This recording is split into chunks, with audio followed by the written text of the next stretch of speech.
We're going to call the meeting of the CIC for March 11th, 2025, 5:30 p.m. to order. We'll begin with Ms. Klein with a roll call.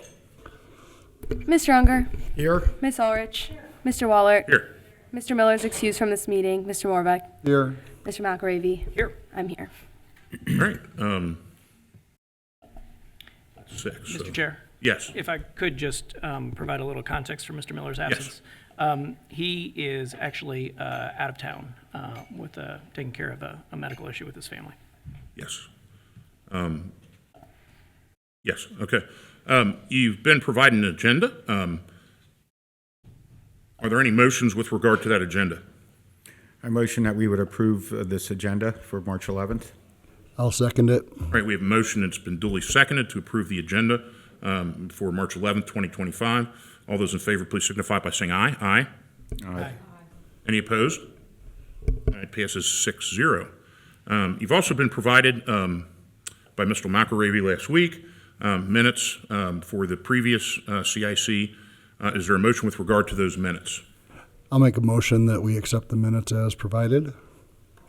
So we have a motion that's been duly seconded to accept the minutes that have been provided in the board packet by Mr. McAravey. All those, any questions, comments? All those in favor, please signify by saying aye. Aye. Aye. Aye. Any opposed? 6-0. All right, new business. And I believe Mr. McAravey is going to present the discussion and potential action on pending offers for Station 26. A reminder, Station 26, the station on West Galbraith, and the 102 has, maybe you can update us on 102 as well in the status of the fire training facility. Sure, be happy to do so. So starting with Station 26, the CIC has received 4 offers. It's the same 4 entities that were before us at the last meeting. So that's a company called California Cars, proposal from Greg Insco, a proposal from Grossbeck Collective, and a proposal from Playground Equipment Services. For Station 102, we are in the process of, at this board's direction at the last meeting, of moving forward with the closing on that property. And it's a similar situation with the training center. And they're both in the, I understand, in the inspection window, training center in 102. And Yes. last I've heard, the potential buyer of training center did the environmental and was happy with what came back. Is that accurate, or? I'd have to check with Okay. Mr. Miller on that one. Okay. And I know that 102 was in the process the last I spoke to someone. All right, so that leaves us with 26, where we have 4 offers. I don't know if you want to tee that up for us, or if we just want to open discussion on it, where we're at with that. Whichever you would prefer. Why don't you go ahead and tee it up, and then. So, the first proposal that we have is from a company called California Cars. It is contingent on bank financing and some inspections, yes, a phase 1 analysis. They're willing to work on our timeline in terms of when we are able to make the move into the new station and turn over possession at that point. And the intended use there is for automotive service. The second proposal is from Grossbeck Collective. This is a cash offer. There is not a requirement for expenses. For inspections, and there are a variety of uses that are proposed for the site, including restaurant, personal services, professional or business office, private recreational facility, mobile food service, and automotive service. The third is from Playground Equipment Services. This is 60 days to obtain financing. The inspections, they just want to make sure that they're fine from a zoning standpoint, they are prepared to delay closing to allow for the relocation for Station 26 to occur. And then the final offer from Greg Insco is a cash offer, no inspections, looking toward a close in September of 2025, with an offer to pay any carrying costs between when we would otherwise close and that September target. So those are the four proposals that we have here. And if there are additional questions that the board may have, Mr. Barella is here and he may be able to address those as well. So my first question with regard to all four would require at least some zoning change. Correct. And we have two cash offers that wouldn't require environmental remediation or inspection. Correct, yes. For the one offer, it says that the seller pays it. What is, you can't give me a number. Can you give me a ballpark of what that costs? Which one? Are they around $10,000 for phase one? 2,500, okay. Okay. For what? A phase one inspection. Okay. Are there any other questions with? Yes, whatever, if we take high offer or whatever offer, and there's an inspection, and then that buyer wants to negotiate the price down based on the inspection, you're buying a 60-year-old building, and it is what it is, and I want to sell it as is. I would like to sell it as it's I still, don't so. want to have an inspection and get into some type of, well, can you knock off money for this and that? And it is what it is. It's a 60-year-old building that's had a tremendous amount of use, and it's worn, and it's in a great location, and all the pluses and minuses of it, it is what it is.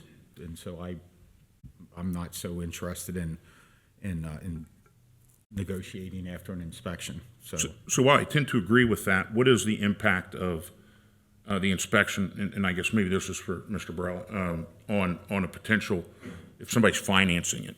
I mean, that can reduce, if something pops environmentally, we have in hand an appraisal, that can change what the bank is willing to lend, if I'm not mistaken. So, let me see if I'm understanding the question. So, there is an independent appraisal on the property. I do not know whether or not, there is not a phase one that has been done on the site, so there isn't any, consideration of any environmental work that would need to be done on the site in that appraisal. The bank will send out their own appraiser to do their own appraisal, and they could require, because there is a fuel tank in the back there. So that's what, one of my worries are, is that anything that's seeped into the ground from there and from the dry cleaners across the street. And how long do we have this, how long is our contract with Mr. Barella? Through June, I believe. So I'm one of three. It's my tendency to think that we're just hitting the stride with this, and that we leave it in Mr. Barella's hands. I don't know if he has a recommendation. Is the agent of record here? You want to come on up, or? So what is your recommendation as our contracted specialist in this? I wanted to address a couple items. So on the inspection, it's very common for buyers to get inspections. Some unscrupulous buyers will use that as a ploy to negotiate the price after the inspections. But we can be clear to Mr. Unger's point that inspect it to your heart's content so you know what you're getting into. Whatever you find, if you want to correct it, it's up to you to correct it. You will put in our contract as is, where is. Absolutely. Okay. Absolutely. So that was the first point I wanted to bring up.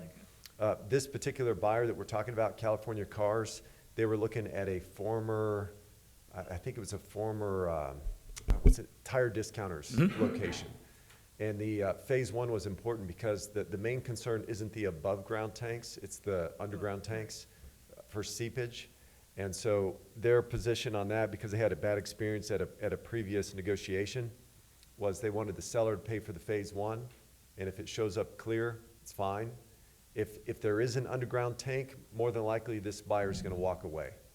And most would. They would say, seller, in this case it's the township, you need to fix it. That's an unknown cost. It's gonna scare most buyers away. And in We the don't ca- have a, in the we don't case- definitely know if it does or doesn't. No, we don't. Right. Nobody knows. Yeah. And in the case of a cash buyer, many cash buyers, if they're conservative, they'll get a phase one inspection as well. Whether the bank's gonna require it, that's a fact. But the two cash offers have not required No. no inspections. So they would sign a waiver under, or your contract says this is what it is. Yeah, we have at least one cash offer that says no financing contingency, no inspection contingency. So they're saying. Or hand us a check. We're gonna take it. Right. That's correct. Yeah, they will hand us a check, and if there's a fuel problem or asbestos or anything, it's They'll deal with it them. after closing. So as far as now, your recommendations is with regard to the four offers, where do you think we've maxed out on the property potential? Most buyers don't put their best price forward initially, so there may be some room on the price. But I do think that the offer from California Cars is a good one. That's a pretty normal offer that I see in the marketplace. And there's once a analysis of the building, and are they gonna come back to us and say, hey, there's an environmental issue, or? And they might, but we'll just say. That's what the on price is. On the inspection this is the price, and you have to deal with the building if you decide to move forward. But they could always pull out. Yeah, during that inspection period, that's sort of a free look. They put their earnest money down, but they can get that refunded if they're unsatisfied. And then we'd be back on the market, looking for other buyers. And again, just as a clarification, there's a $50,000 difference, and I apologize for my voice, but there's a $50,000 difference between the two proposals. And if there were, Cash office? yeah, between the between the Greg Insco offer and the California Cars offer, and if there were things that needed to be remediated or some negotiation that needed to be done, there would be at least a little bit room to get to that point, right? That's a good point. Between the two offers, yeah. That's just my view. Now, cash offers are very important if you have a seller that's financially strapped, maybe a loan's due, and the building's empty, and so it's, you've got ongoing costs and there's vandalism. It doesn't matter where the building's located, if it's empty, people vandalize it. In your case, the station is occupied. The 45 days that they would take to get their financing kind of gets you further to that point where you could hand over possession. So I don't see it as a major risk that they need to get financing and take 45 days to get it. Yeah. How have your loans been going through on some commercial properties lately? Because I had some rough ones. It took 6 banks to get. Yeah, banks do not like Commercial. they do not like speculative investment. Exactly. So if there's an investor and they say, hey, we want to buy the building, we're not sure what the use is, banks are not going to be, you can find a strong buyer, but banks generally will shy away from that. What they prefer, their appetite is for owner-occupied real estate like this one. So this is the owner of the building would be the company that's operating there. And we do have a strong letter from the lending institution. We do, yeah. Yeah, I think they'll be able to get it done. I don't know, it's worth the time to, if this is the right point, to discuss the best use for that property in that community. But there have been concerns about, there are a lot of automotive retailers, shops in that area, and having a coffee shop has been vocalized to me as the president of the Chamber of Commerce on a semi-regular basis. And it at least makes sense to have that conversation as to, is money the first and foremost thing for the conversation? I think we do have a certain fiduciary responsibility, and if the bid, the difference on the offers is negligible, then it's not, but we're talking, between one of them, it's 50,000, between the other, it's 100. I think once we get in the 100 level, then we've kind of have to balance our fiduciary responsibility. I still think that there's movement to go on a couple of these offers, and it's my tendency to wait it out and be patient on it until we get. And we have numbers that we like. I don't know. I haven't talked to the other two, obviously, but not necessarily the number that I like doesn't match, I think, the best use. So you went to all 4 prospective purchasers they all came up with their highest and best. That's correct. And a few said, you already have it, meaning we're not going to improve the offer. Okay. Correct. And Matt, my goal is to not have, as a realtor said, a vacant building. So I don't know when I don't see Chief Walls back there, when are we going to be out of that building? May, was it? So the way that the stations have been trending is that 26 is about a month behind 102, Okay. and the schedule has not been as tight as we would like. So the answer is what, Memorial Day? I think it would. Not to pin you down, but I mean, is that, we're looking at not getting out of there before the end of May or the end of April or what? I don't know. That's a safe answer. It's also the truth. Jeff? I know the mics hate when you don't speak into them, but there is a change order on the agenda that would move the official change date to May 4th. I'm anticipating it to be closer to the end of the month of May. Okay. So for those that didn't hear on camera, Mr. Weckbach pointed out there's a change order in tonight's agenda of the Board of Trustees. I'm just reporting this, not discussing about the change order, that says that this will move it to May 4th, which will end up closer to the end of May. So somebody could likely, so we might be out of there before June 1st. And that's my goal, Matt, and I understand what you're saying, but I just want to all of a sudden don't have 3 months with nobody in the building. Mr. McAravy, you've been through this route a couple of times in the past. Yes, I have. So I think I'd just like to harken back to what Mr. Barella shared with us a couple of meetings ago. The time for the most traffic in commercial real estate is typically in the spring. And it may be that we have not yet seen our best offer. We have them under contract through June. It seems to me that since we don't have an offer yet, we do not yet have an offer that matches the appraisal or exceeds it, that it would be prudent for us to continue to market the property and see what happens. And that kind of actually matches my thinking on it. I don't know if there's any additional. What I don't want to do is, I know we've asked for best offer now twice. I don't want to do that anymore. I think that's unfair to those that have made offers. But the time contingency allows us some freedom as to when we decide to take an offer. Mr. Morrell, can I just ask, from a marketing perspective, your intent, because it's a June contract, is to continue to market it that there may be another buyer out there that just hasn't seen the property yet, or that now has made a change in their business model. I just heard of a closing on Colerain Avenue. It's going to probably make another property available. Those things they change all the time. Yeah, that's true, and we've continued to market it even with the strong interest that we've had now. Mm-hmm. I think last time we were together, California Cars wasn't even on the radar. Right. And so that's one that's popped up since the last time we've been together. Yeah, that'll continue. Okay. How many showings have you had approximately since, I don't need an exact number, ballpark, since the last 30 days, I guess? Across all 3?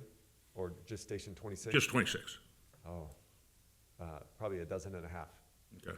Yeah, I'm pretty familiar with And that that's building. generated how many offers? I think we have, presently we have 4 valid offers on the table right now. But Yeah. some of the other ones backed out when the price went up? Some I think have unrealistic expectations going in, but we have four that are in the ballpark of what's real. Okay. Go ahead. I would be in favor of tabling the conversation for another 2 or 4 weeks and contingent upon the, more information about the closing of the fire station.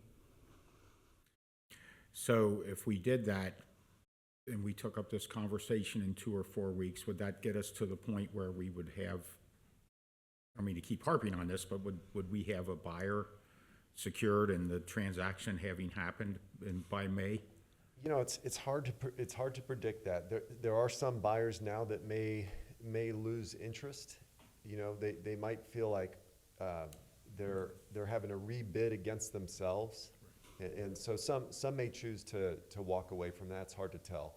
It's hard to tell. Have we seen every buyer that would take an interest already? Probably not. There's other buyers. But I do want to be fair to the buyers that have expressed an interest and been diligent about it. And one offer actually offers to pay for the carry cost. That's right. Yeah, that's true.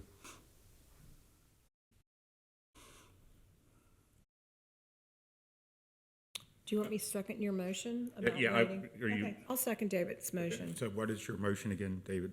Would be to not accept any of the 4 bids currently and decide as a group on a timeline to give Mr. Barilla another opportunity to continue to market that, and whether that's 2 or 4 weeks, they seem reasonable. Maybe we could split the difference based on the available information about the closing of Station 26. Mr. Chair. Yes. So just taking a look at our calendar over the next couple of months. Of course, the CIC board can meet anytime at once with proper notice. But the next time that the Board of Trustees is meeting is April 8th. So if we follow past practice, it would be a good time for us to get together. I think that's a good idea, April 8th. I'm available. Okay. Yeah, and I think that's, and for the 4 people that have made offers, I think it lets everybody know where they're at. And it gives us a little bit more room to bring in others. And for me, the asymmetric nature of this is that the best offer doesn't necessarily match the best use for that community. So are we ready to call for a vote on that? Okay, all those in favor of tabling the offers until, you just said it, April 8th, please signify by saying aye. Aye? Aye. Any opposed? Hearing and seeing none opposed, thank you so much, Mr. Barella. And we have approximately, let's see where we're at here. 5 minutes. 5 minutes. If there are, I think we've gone through all new business, is that correct? Yes, we have. So we have 5 minutes for public comment. Is there anybody interested in a public comment at this point? All right, hearing and seeing none, are there any motions? I motion that we would adjourn the meeting at 5:54 PM. I'll second. All right, we have a motion and a second to adjourn at 5:58 PM. All those in favor, please signify by saying aye. Aye. Aye. Any opposed? That passes 6-0. Thank you so much, and for all the folks that have made offers, thank you so much. In the interest in Colerain Township and doing business here, this is a unique situation because, we represent 60,000 people on the other end, which makes it more difficult than if it were our own personal property or something. So I know that we all take that into consideration. So saying that, we're now adjourned. 6:01. Time to start the Colerain Township Board of Trustee meetings for March 11th, 2023. Can we have attendance, please? Ms. Orich? Yeah, here. Mr. Unger? Here. Mr. Waller? Here. Okay, is there a need for executive session and what REC code? The first meeting is actually just a work session. A work So- session, I'm Yep. sorry. And so this meeting is a work session to discuss a license plate reader technology policy for the police department. So staff, since we last met as a board, got together and really reviewed all the different LPR policies that are out there in order to to consolidate one into one that we thought was a good draft for your consideration. So I've pulled that up on the screen so that as we kind of have this conversation and discuss the tenets of it, we can go to specific sections if we would like. We can talk about specific language. Ed is going to be here to help answer questions when we get into the meat of the policy. Overall, this is a document that we want to extend in its application to things beyond the flock cameras that we just authorized purchase of, because there is a potential in the future that, you know, we could look at having license plate reader in our vehicles. And so we didn't want to necessarily have a policy that was restrictive to be only for, you know, permanent items that don't move around and things like that. So we wanted to build in some flexibility on that. Overall, our hope and expectation on this is that we'll have a conversation tonight. Board will provide some feedback to staff that will indicate to us what changes should be made, and then we'll bring a final version of the policy to our next board meeting, which I believe is April 8th. And at that time, it'll be up for final consideration. That, from a timing standpoint, should align well with our plans to roll out the cameras in the community.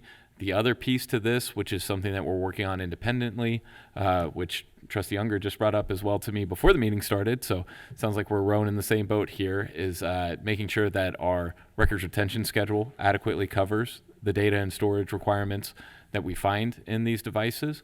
And so we actually have an independent committee that have been meeting for a couple weeks, and our plan is to have that ready to go sometime in April for final adoption and approval as well. When it comes to the policy, as I mentioned before, you've got the staff policy in front of you. There are a few policy areas that we do think are worth having a broader conversation. And so we didn't necessarily include those in there directly. One is around data storage timeline. The standard that we've seen in the majority of the policies is around 30 days.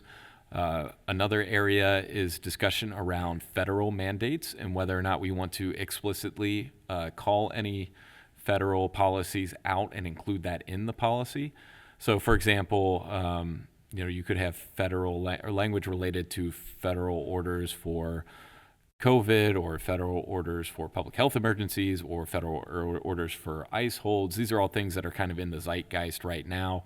We didn't feel as staff that it was our place to place anything political in the policy itself. So those aren't necessarily included, but we'd be happy to participate in any discussion there.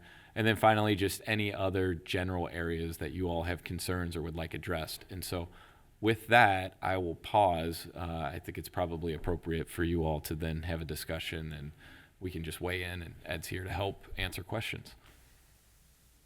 I'll jump right in on the first paragraph. What we are talking about is stationary, permanently installed cameras. During the discussion a couple of weeks ago, I asked Chief if we have any rolling license plate reader equipment, and you mentioned that it's all 12 to 15 years old. And did we have a policy? This was obviously before your time and mine. Was there a policy to cover the old license plate readers? And if so, it's not been presented to me, or I haven't seen it. And for the purposes of this policy, I went into this thinking we're just going to talk about stationary, permanently installed cameras. That policy's been archived just for the fact that we're doing this and knowing that this needs to be in there, and we don't have any currently in operation. So we already have a policy for rolling readers in place? Yes, but I believe we need to update it. It hasn't been updated since we first bought those LPRs. Brody, would you be doing the legal work on this, or is this something that is going to come from Flock? And you're going to... The policy itself, Yeah, Chief can probably speak better to this. So I've certainly looked at this. Think it hits everything we need to hit. Okay. This wasn't. I don't believe this was given from Flock. I think this was largely a resource put together by Chief and his staff, looking at examples of other entities that have this, not just making it all up. But I've looked through this, feel very comfortable with it, but certainly happy to answer any questions that y'all may have. Almost every policy that you look at throughout the country, either being a self-written policy or something through Lexipol, it tends to be very similar when it comes to almost every one of these categories. And these, you have to establish what they can be used for. You have to establish just various different aspects, and this policy hits those different areas. Okay. So the screen dropped out, Jeff. Yep, stand by. We'll work So on it. my question on, while they're getting that on, under policy, the last paragraph of policy, the third paragraph there, what it talks about, and I agree, but I think this is a messy slope to be on. Shall ensure that all ALPRs are not deployed or used to enforce the law in any discriminatory manner that is prohibited by the Constitution of Ohio Revised Code. How do we define a discriminatory manner? Because some would argue, and I've seen these arguments, that the placement of certain cameras in certain areas may be interpreted as discriminatory in manner. I can understand the premise of the question, but I believe majority of our placement is just based upon hotspot policing.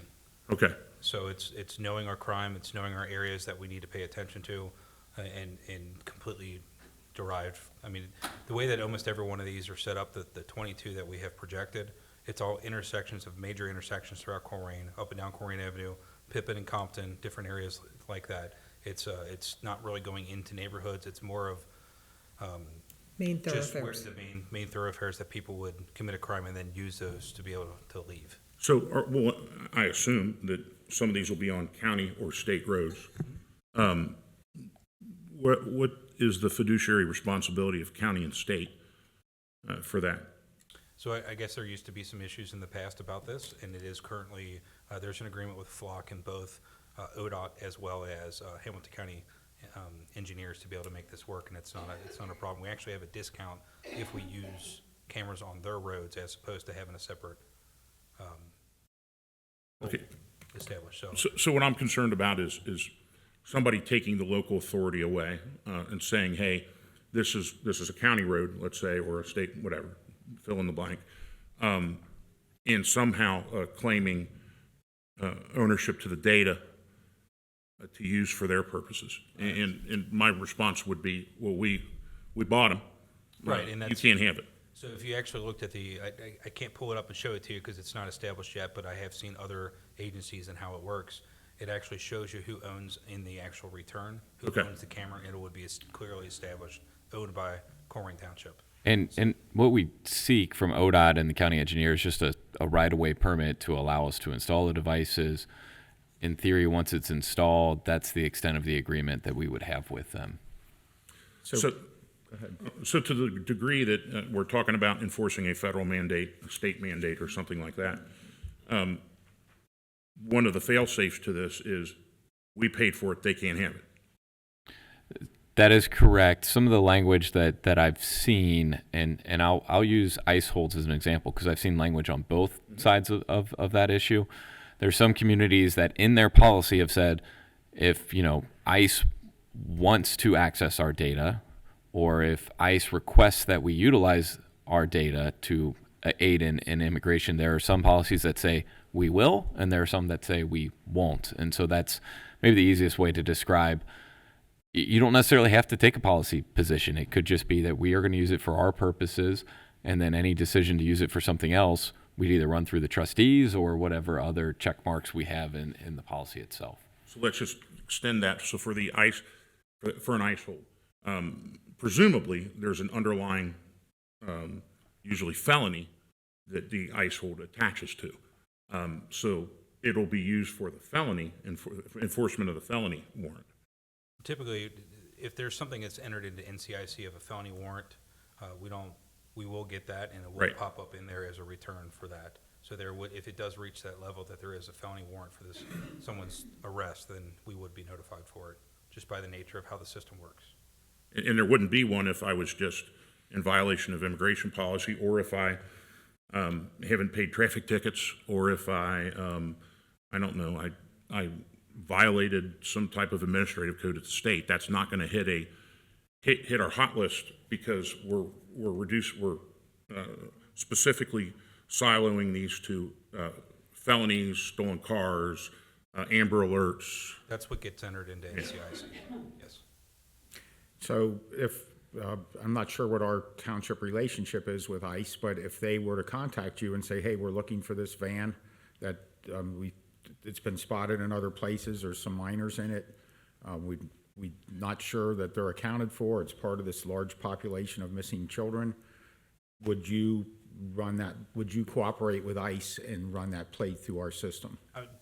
Respectfully, it's hard to do what-if scenarios when it comes to something like this. I mean, what, if ICE contacted you and said, look up this plate, would you, If they any called us and plate said, for "Look up- anything, Look up this plate, we're trying to enact an order for, looking for somebody?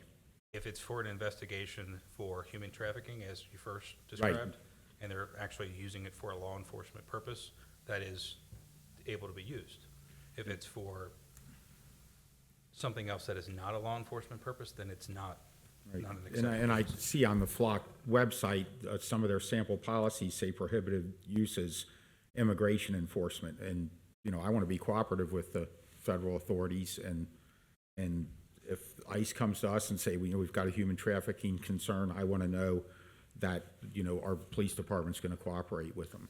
I think there are two different things of what they're saying that what they're talking about on the website versus a human trafficking investigation. So if ICE contacts us for something, you're going to consider it. If ICE contacts us for a human trafficking investigation, that's completely different, and that's a law enforcement. That's the underlying crime. Yes. The crime isn't that they violated immigration law. The crime is that they, or potential crime is that they're involved with child trafficking, which if you're going to get pinched for both, the worst one is the child trafficking. So I don't see ICE contacting us and saying, or if they say that, I see that the headline there is involved with human trafficking or gang member with a violent past. Am I correct with that? That's, I guess, the point I was trying to make. Well, my point is Flock specifically calls out that they're not going to use it for that. But they're not. You're using it for the underlying felony that occurred, or the felony that they say occurred. We need this person for investigation for drug trafficking. Oh, by the way, they're an undocumented immigrant. Well, we're going to cooperate with whatever federal agency, and it likely may not be ICE that gets there first. It'll be the FBI in that case. If I could maybe, To us for a drug investigation, and then it determines whatever it determines, we would be doing it for the drug investigation. if I could reframe the question, maybe a different way to think about it is if there is a request from ICE for a person that they believe is not a lawful citizen but doesn't have a criminal record. That may be where we're talking about some of the gray area where there wouldn't be that NCIC hit, but they may, for other reasons, be aware of it, and they may be trying to, you know, place a hold. And that's sort of the policy question in my mind from a federal level. See, I don't know how this is defined. Maybe Mr. Conover could help more. I think that is not a policy question as much as a political question. I know I've read a number of legal journals that have described it as both. So I guess it's kind of a well, you ask 9 lawyers, you get 9 answers. That's no offense, but but I guess to me that's more of a political question. And if we're going to set a precedent for deciding how we're going, what we're going to enforce and who we're going to cooperate with, I think that's, while I may trust my colleagues now, maybe the people that come next I don't trust for that reason. So what would you suggest putting in there, if anything? I'm just concerned that it specifically calls it out. I understand that if they're looking for a specific component of it, like human trafficking, we're looking for this van full of kids or something. I get that, but I'm just concerned that Flock specifically calls out, just looking for illegal immigrants with it. So what would you? Yeah, would you just right, leave, and that's would you just a leave it alone, or would you put to something? me, that's in a federal function. You just leave it alone. Okay. I mean, that's not. We're not going to enforce that anyway. We're not going to go after that anyway. Now we are if there's an underlying criminal accusation, I think. But we don't have the manpower to go. Right. Oh, no question. And I just know that you bring up the federal component of it. There's talk of jurisdictions that don't cooperate or are sanctuary cities or whatever, tend to get their, and you've seen the axe swinging wildly lately, they tend to get their federal funding a closer look at. I think that's a reason to stay away from it because the winds can change in Washington very quickly, and we got enough trouble in our own domain. But even in Section D of this policy, it outlines what the what it can be used for, law enforcement purposes, and then gives examples of what they are. And it talks about the investigations, it talks about the different things that what the intention of this is for. And I think we're hitting it the nail on the head there when we're talking about doing it for an investigation. For reasonable suspicions. And I think, an important thing to consider is our officers uphold the laws of the federal, state, and local governments. And so to the extent that there is a federal mandate, federal law, I believe that that's where the policy, as written, provides them the authority to follow through on federal laws, because it's written as including but not limited to, because there's not necessarily going to be every circumstance that we can think of that results in a law enforcement activity that would, require the use of the ALPRs. It says legitimate law enforcement and public safety purposes. Give me some examples of public safety purposes that are not law enforcement. Yeah, I think at least the draft that we have for item 1 or D1A just says law enforcement purposes. Okay. Yep. So you took that out. Heard your concern, and I see what you're saying, so we Okay. just made it to that. Because that could be anything. Right, exactly. So what's the next section up there? If I wrote down what Mr. Wickbach said, we had data storage was the first one on there. Yeah, and so I think right now we're just kind of talking through, and I think the point would be included somewhere in this law enforcement purposes. It was the C.I.C question, it was COVID-related questions or other public health emergency questions, and whether or not it made sense to include or not include at this time. So what is the length of, it sounds like it's 30 days, or is there some standard? 30 days is typically the standard for any sort of data retention when it comes to information like this. Right, and one of my things that in my reading, that's why I brought up our current filing with the Ohio Archives, and Jeff just mentioned right before this conversation started, this needs to be updated because this type of data is not covered in our records retention policy. Yeah, we have a internal committee that's been working on that. The goal is to have the updated draft of an updated R2 by the end of the month. We will be reaching out to Kathy and Jeff Baker as the two individuals on the Records Commission meeting or committee to schedule their meeting. Hopefully at that meeting they would consider and adopt the changes to the RC2, which we would then send to the state. Last time we did this, the state got us back our approval within 1 week. So that was pretty quick turnaround, which leads us to believe that we'll be able to have that hopefully cleaned up before we would roll these out, but we would be sure not to turn the system on until we had that clarity as it relates to storage of Because the ALPR. closest thing I could find to it was the capture of electronic images. Yeah. And it says once they're of no administrative value, and to me, the 99.99% of cars that we're not looking for, those are of no administrative value. So Yeah. if we hold those for 30 days, it doesn't comply with our own internal policy. Yeah, well, and this is the RC2 or the records retention schedule is the minimum amount of time that you have to hold it. You could certainly keep things longer if you find them of value, or if That'll you be reflected decide, when so. you draft a new policy, I guess. Yes, yep, that'll be coming forward. And to be honest, you don't necessarily know if they have administrative value until, You see the film, right? I understand what you're. Yeah, I just, We talked about the usage, we talked about public records. I guess there's just open floor for other issues or other things that we might want to discuss about in particulars with the policy. So one thing that I think we need to address, and I don't know how we address it, but I think it needs to be kind of spitballed, is cooperation with other local organizations. I mean, Mr. Baker's HOA has it. I noticed the other day, I think Thornton's on Galbraith and Colerain put one up. Lowe's has them. So I think we need to set boundaries on how we're going to deal with, because certainly they can be assets to us, but I don't know how reciprocal we want to be with that. It's not, by design, the system's not reciprocal. They cannot see our data.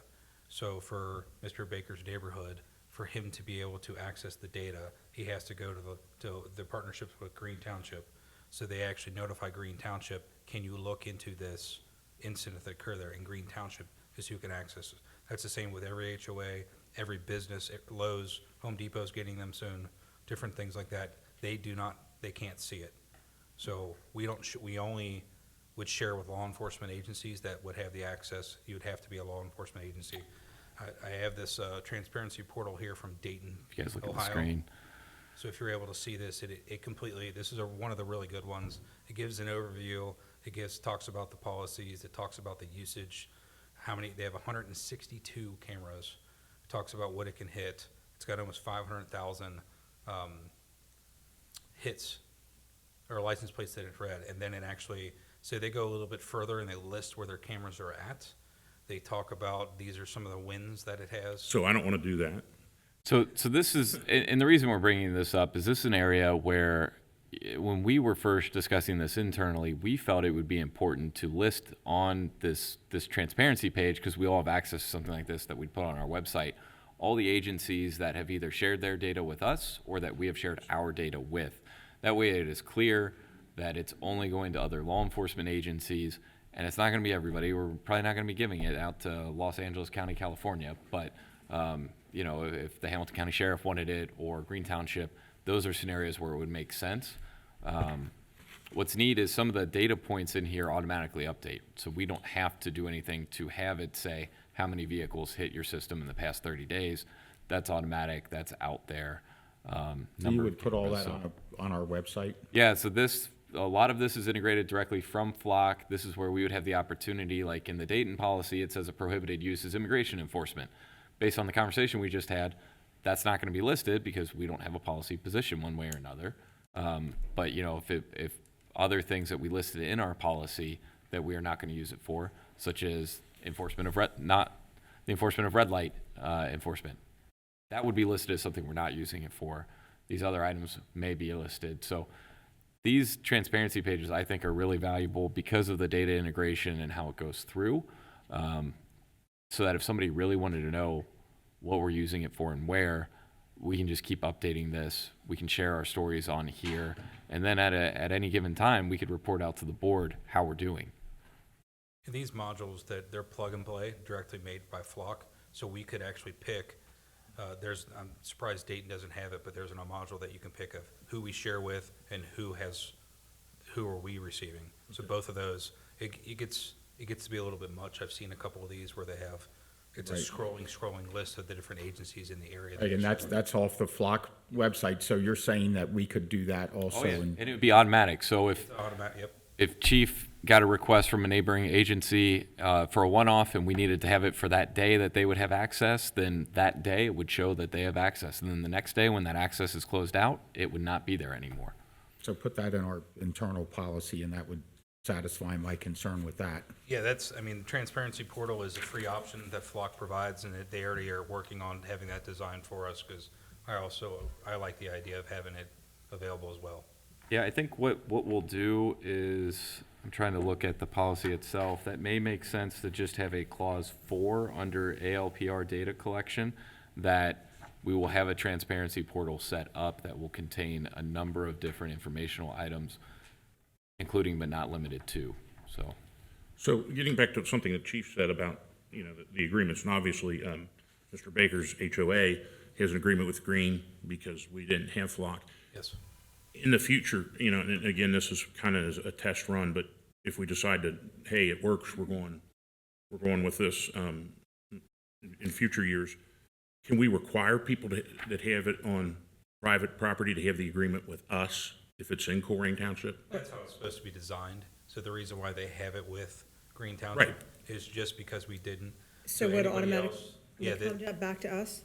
Or do the HOA have to go to the association to agree to come? 6 one, half dozen the other. Okay, I'm just By asking, having the yeah. agreement just with Flock, we're gonna be able to Have have that access, access. okay. Okay. So, and it would be set up, say, from what I've been told, Home Depot is gonna be moving down on the path of this as well. So when it's established on Joseph Road for Home Depot to now have Flock, that rep would reach out and put it in contact with us to make them talk. So it would be automatically set up by Flock to do that. We would get them. And you and I, and the last point I'll make about this, you and I talked about this on how I think that once private entities see that we're using it, it'll act as a force multiplier for additional places to say, hey, I want to get that too. And I think that's an outstanding opportunity, maybe when time comes to take that to the chamber, to take that to local businesses, HOAs, because that only helps us with that data. I've had a couple meetings now with the chambers talking directly about Okay. this, and there's a lot of interest in just that alone. Will this Great help? to be able to get more cameras up. Yeah. Now, with the situation that we just got resolved from today or this week, is this going to help with court present evidence, some of the data? It's always going to help build a case. Okay. Because we're going to be able to actually work probably more cases. So we also talked about how we're going to have more leads that it's going Okay. to generate more effort. But honestly, I would rather close out more cases and have better results for people that have a crime that's committed against them than not. It's going to increase solving hit skip auto accidents, almost any crime that you could imagine, Right. different things like that. So it's definitely going to be beneficial, and Absolutely. there will be some other effects that we'll feel as well. Good. So we're just kind of an open, any other concerns? So what page is on the screen right now? So this is, looks like it's page 6 of 8. Go to item 5 there. Yes, segregate, yep, there's typo there that we need to clean up. Well, no, it's not that, it's just segregating, that was something I wanted to add to it, and that was one of my other concerns also is, I don't necessarily want us setting up a camera, outside of the bar and seeing who's driving by between 1 and 3 in the morning or whatever, because, it's a legal establishment, and, I think you've covered my concern there is segregating data to pick out who's going past a certain thing at a certain time, and based on our earlier conversation, that is something that wouldn't pass the test of the, what'd you call it, the national NCIS? NCIC. NCIC, so that would not, you could not pick a time slot. Hey, I want to see everybody that drove past that camera between midnight and 2 in the morning, so I can see who's out at night. The purpose is what's important. So if we wanted to look at that camera between those hours for a criminal investigation, then we Right. could. Just to see who's the profile, no. Okay, That's so not- but you do have that spelled out in there, so I appreciate that. Yes, and we have other policies that spell out the same language.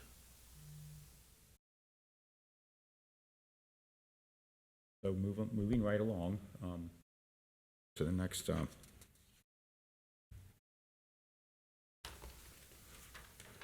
So the next section talks about hot lists, which are essentially lists that would be put together and used in terms of active investigations.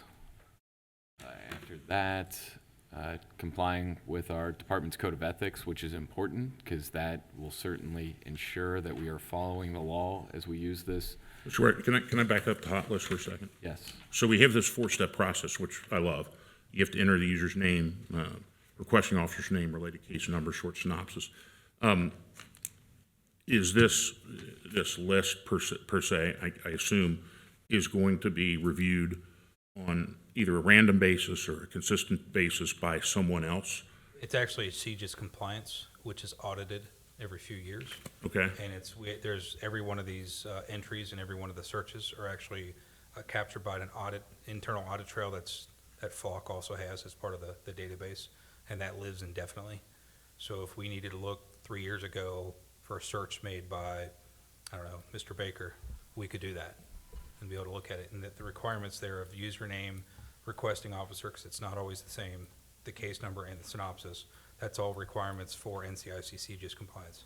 So, and again, this is not about maybe this police department, but future ones. I'd like to see a non-police, non-flock audit function of that, where even if it's just random, that somebody in administration or I don't know, somebody in another department looks at it and just verifies, so that the claim can't be made. Well, they're verifying themselves. I mean, I think that sunshine on that is key to trusting the system. Well, maybe to ease your thoughts a little bit, part of the actual audit that happens, when it happens, if there's misuse, and it's used for something that's not law enforcement purposes, there's some massive penalties that come with it. Right.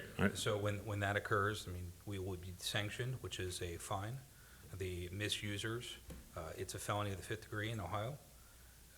We would lose every computer that has access to the database inside our PD and in our cruisers, which is it's over 40 terminals. And every single warrant that we would enter, every property piece that we entered, and every stolen vehicle, stolen gun, what have you, would all have to be removed from the system, and we would no longer have access to it. So this is one of the most audited areas of what we do. And I get that, but sometimes bad actors aren't rational.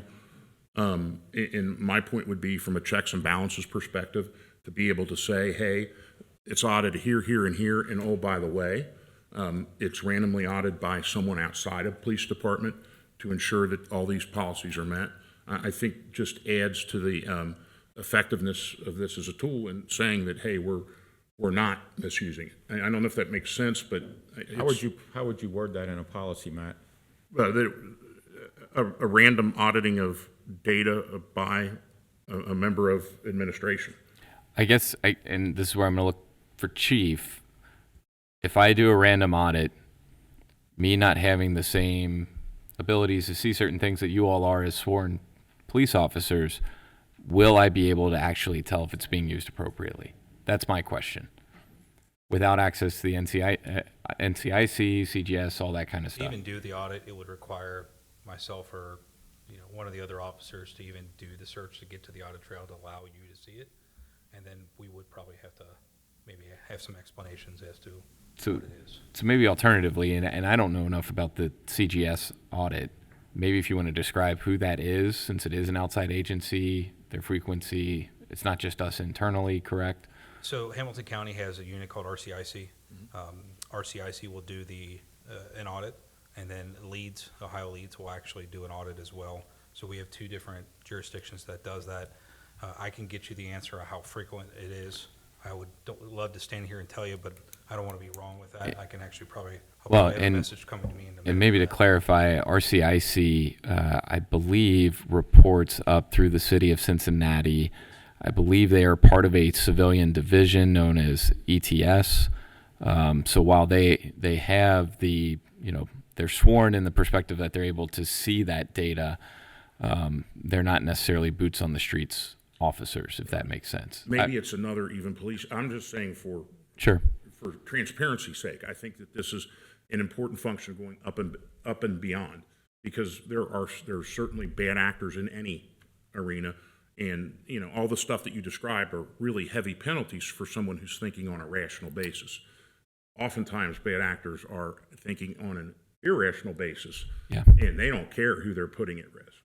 I mean, I just sat through today a court hearing at the Supreme Court for an attorney who was suspended from licensing for his license for drug issues and needed to stay clean for 12 months in order to get reinstated. It was a temporary suspension, and he couldn't. In his entire future, it looked like a young kid to me, but I'm 55, so everybody's a young kid. To me, he's put his entire career and future, and he just blew it, because I think that the court's not going to accept his appeal because he didn't meet the obligations. And I use that as a narrative to explain, we never know what an irrational bad actor will do. And I don't believe that we have that problem in the police department, and hope to God we never will. But it says to the people, hey, we're telling you that we're using this appropriately. We're auditing it in-house. We're auditing it with an out-of-house, and we have a different department looking at it. So if I were to suggest language, the language I would suggest would be relatively simple. It'd be an item B under 3 that would just pretty simply read, there will be a quarterly random selection of hot list uses to be audited by a member of Township administration. I don't think there's a problem with wording it that way. It may just be something that as we go through it, we learn whether or not I'm able to actually figure out if it's being used appropriately or not. So I think you could probably do it also with the ALPR administrator and Township administration. Sure. We'll do it as a joint to be able to. Do you get a monthly readout of who have logged into the system? part of this, or is that, Probably could, I mean, that would curtail a lot of. but that's all governed in the audit trail. Yeah, So I that's, mean, that's all you wanted digital a in monthly there. transmission report of whoever logged in. I'm not sure that it'll actually generate a. Okay, I just- could look I'm at just will. asking. I didn't to be know, able that's to just see to that. curtail, there's your audit right there, if you got a report every month. Yeah. So the other item on here was the other agencies that are not police-based, such as the Ohio Department of Health or the next governor of Ohio, if they would decide we needed to have another, massive shutdown of society, which I'd have never thought that would have happened in my lifetime, but it was at this meeting 5 years ago this month that all that started. So would we have something in the policy that said we will not give this information to any other agency short of a court order from a court of competent jurisdiction? Like if the Ohio Department of Health would say, hey, we've got this shutdown, I want to see everybody that's out driving, you would say, you need to go get a court order from a court Well- that would have. Yeah, I think the way that this is set up is we have to consent to another agency having access to this data. And in our cases, we would No, I don't only- want to consent to it. I want to see a court order to make us consent. But that's what I mean. Like they couldn't force us to. We would have to consent. So they would have to either get a court order, or the trustees at the time would have to consent to it. And I Put think something like that in there, and that would satisfy my concern. from just from a use standpoint, if it were say public health, they're not sworn law enforcement officers, so that'd be an easy no on Right, our your end. public health can make a recommendation to the law enforcement agency, who then will investigate whether, We didn't enforce mass Right. mandates. and if I'm right, if I'm correct, that's the process, is that public health, which I don't think they ever referred anyone to a law enforcement agency for violating the stay-at-home order. But if they did, the local law enforcement division by Ohio law, I think, I'm pretty sure, can reinvestigate that and decide if they're going to issue that warrant. And the other thing about that is, we live in pretty crazy times. COVID-19 is one thing, but if we get hit with a biological attack and there's smallpox running around, or Ebola or something like that, which, stranger things have happened. I don't necessarily agree that I don't want that being used in that case, because At that time, it destroyed restaurant chains. It destroyed places. I happened to be getting a haircut that day at the vendor I use, and the young lady was cutting my hair. She said, the owner just called. We have to shut down at the end of the day today. And I'm like, what's going on? And she said, there's this COVID thing. And all those people lost their income for several months. And, I want to know that if the Ohio Department of Health or somebody says we need to have a shutdown, I want to know that there was some control in here where they would either, the Board of Trustees at that time would have to consent to it, and it wouldn't just be something that, the next or two police chiefs down the road from now decides, yeah, let's just give it to them. So what I would, Want something in the policy that protects future folks here from that. so I guess my read of the policy is that it exists. Now, this is my interpretation of item F1, which states that it may be released to other authorized and verified law enforcement officials and agencies for legitimate law enforcement purposes. the public health and- department's not a law enforcement. Well, and what I was going to offer is if it makes it cleaner to even change it to say law enforcement officials and law enforcement agencies for legitimate law enforcement purposes. That way there's not that wiggle room that if you're public health, you're not getting it. The policy is clear. We'd have to change the policy to allow public health to have that access. And then we're maybe exposing us to some legal issues with having NCIC data and other items that are now being utilized by a non-law enforcement entity. I can just see some future person coming along and, Matt talks about living in crazy times. I can see somebody coming along, and I want to see who's out driving around just to see, hey, if he's driven from Colerain to Green to Lawrenceburg, and, we have a shutdown, and here I'm finding this car that's out driving around. Yep. So I do think clarifying to expand it to say law enforcement agencies there helps to really emphasize home that it's not going to be delivered to any non-law enforcement agency. Okay. And I think that gives us a double check, because I do think that the way it's set up, the health department then contacts the local, is this right? The local Yep. law enforcement agency. Even going back to COVID, that's how it was. It was left really to the discretion of the law enforcement agencies on how to enforce. So, And if there's a policy change in the local law enforcement agency, it's something that would absolutely expected to appear before an elected board to make that decision. I mean, the 5.5 years I've been here or whatever, every time there's been a policy change, it's come to us. Yes, there's, Saying we're going to do this. So there's now two factors to avoid what Mr. Unger's saying. yes, And I think you understand my concerns. I don't want an outside agency saying, hey, we need this information. I want it to at least come before the Board of Trustees at that time, or, you know, pursuant to a court order. absolutely. Other questions or concerns about the policy as drafted?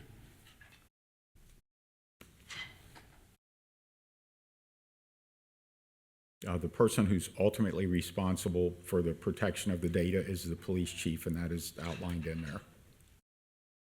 Right? I thought that was, The person who's ultimately responsible is the chief of police. I heard you, I thought that was obvious. Yeah, just make sure we know It wasn't that. rhetorical, he's looking for the yes or no, so, yes. So then don't make the password your name and birthday. It's two-factor, it's for CJIS compliance, you have to go through Google Authenticator. Oh, I just log out then. Yeah. I don't access the data if it's two-factor. I'm not going through all that trouble. You want it to be. So to recap, there are a few policy changes that we discussed. We will get that into an updated draft, which we will have before the board at their April meeting for consideration for adoption. And Chief, I want to thank, I don't know if you personally worked on this but thank you so much for putting this together in kind of a really truncated timeline. Nice work, thank you. And I appreciate you taking into consideration the things I sent you a week and a half ago. We'll get it figured out. Of course. And with that, there are no other items on the work session. I know we have a regular scheduled meeting that is scheduled to start at 6. I would recommend that we close this work session and then reconvene at 7 p.m. to start our regular meeting. Motion to close the work session? I'll second. Ms. Orich? Yes. Mr. Unger? Yes. Mr. Waller? Yes. Okay, it is officially 7 o'clock Verizon time. Time to start the regular meeting of the Board of Trustees. Roll call. Ms. Orich? Here. Mr. Unger? Here. Mr. Waller? Here. Is there anything to report from our work session? No report. Okay, then can we stand and do the Pledge of Allegiance, please? I pledge allegiance to the flag of the United States of America and to the republic for which it stands, one nation, under God, indivisible, with liberty and justice for all. And before we sit down for a moment of meditation, we've lost a dear person in the township. Jim Reuter used to be our legal counsel years ago. He's a longtime resident of Colerain. His funeral arrangements are Monday, the 24th at 10:30 at St. Anne's. Please keep him in your thoughts and prayers. He was a true asset as a human being and to Colerain Township.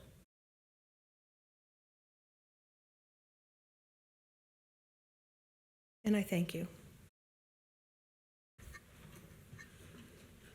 Madam President, Yes, you would like to make a motion. I want to make a motion to amend the agenda, now that we've done the meditation moment of silence, to put between 4 and 5, I guess 4A, motion for Mr. Weckback to make a statement. I'll second Matt's motion to amend the agenda. I'm going to do it. So it'll be right now, if the vote is confirmed. Ms. Orich? Yes. Mr. Unger? Yes. Mr. Waller? Yes. Thank you, Board. I just wanted to provide an update. I know we had a tragic dog attack in our community late last week. Since that time, we as the township have been in constant communication with our county officials. I think many probably saw the statement that we released related to our position on that incident. During that time frame, we made it loud and clear that our expectation as a township was for those dogs to be removed. Earlier today, the county commissioners, they held a work session or an equivalent where they call in different independent bodies to just talk through issues. At that staff meeting, they had a long conversation with the dog warden. It was very clear from my watch of that meeting that the county commissioners heard our concerns and they directed the dog warding to both implement short and long-term solutions. One of the short-term solutions, I'm happy to report from conversations with the county administrator and dog warden herself, is that there are plans being made where the dogs are to be removed overnight tonight from the neighborhood. They will be impounded to the end of the quarantine period, at which point the owners have indicated that they will be euthanizing the dogs. Moving forward, I plan on being in continued conversation with our elected officials at the State House so that they understand where we believe that there are opportunities to enhance the abilities of the dog warden so that we don't have to be in situations like this ever again. And I will continue to have these conversations with the county so that they understand that our expectations are that we focus on the safety of our residents. Thank you. Thank you. Thank you. Okay, we have approval of minutes. Thank you, Board. I would recommend a motion for the approval of the minutes from the Board of Trustees meeting held on February 11th, 2025. I motion that we approve the minutes from the February 11th meeting. I'll second. Any discussions? None from me. Ms. Orch? Yes. Mr. Unger? Yes. Mr. Waller? Yes. Thank you.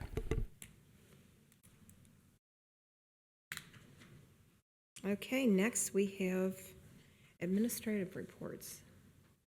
Citizens address. Oh, sorry, I don't have my glasses on, sorry. Citizens address. And the first one we'd like to hear from is Carrie Davis.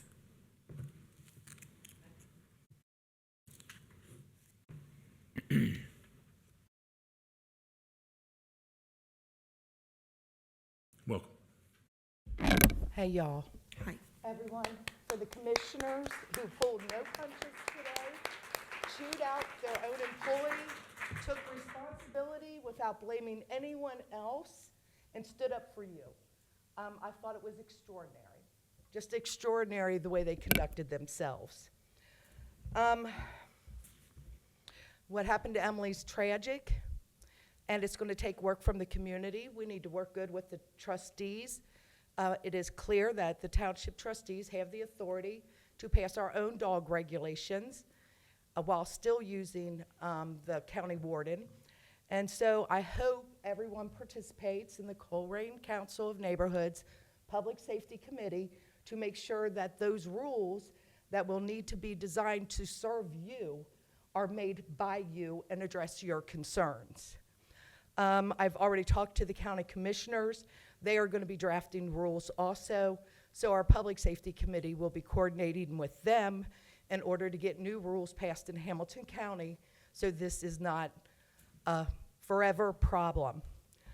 I do want to share that while the conduct of the dog warden was reprehensible and she was supposed to be our safety backdrop and failed, Colerain Township was the first officers on the scene, and per multiple other townships in Hamilton County, they all control their own dog responses.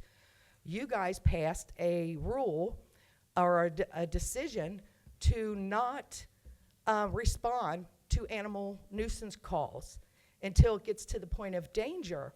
And the problem is, I don't think Emily, when she stepped out of that car, knew she was stepping into danger. And the residents, when they're walking their dogs or taking their grandkids for a walk, or the kids are out playing, they don't know when the danger signal goes up until it's too late and it's tragic. So I would ask you guys tonight to remove the policy to not respond to animal complaints from that policy document you passed in December. And I would ask you to vigilantly pursue those calls before someone else gets hurt. One thing also I expected the township is, the reporter asked me, and I said the most disturbing thing is all the fingers pointing at everybody else.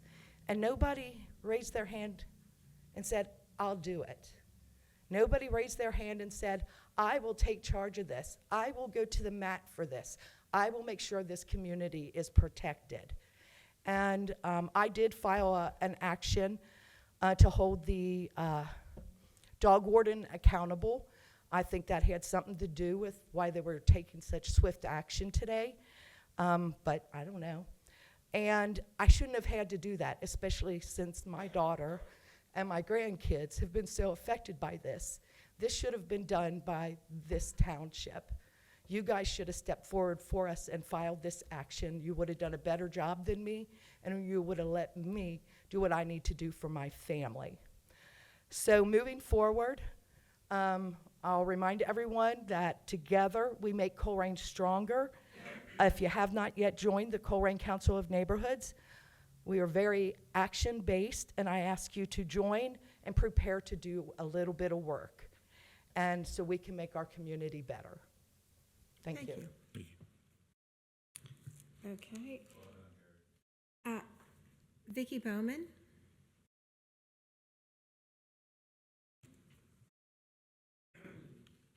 Welcome. Hi. I've lived in our neighborhood for 34 years, and I love our neighborhood.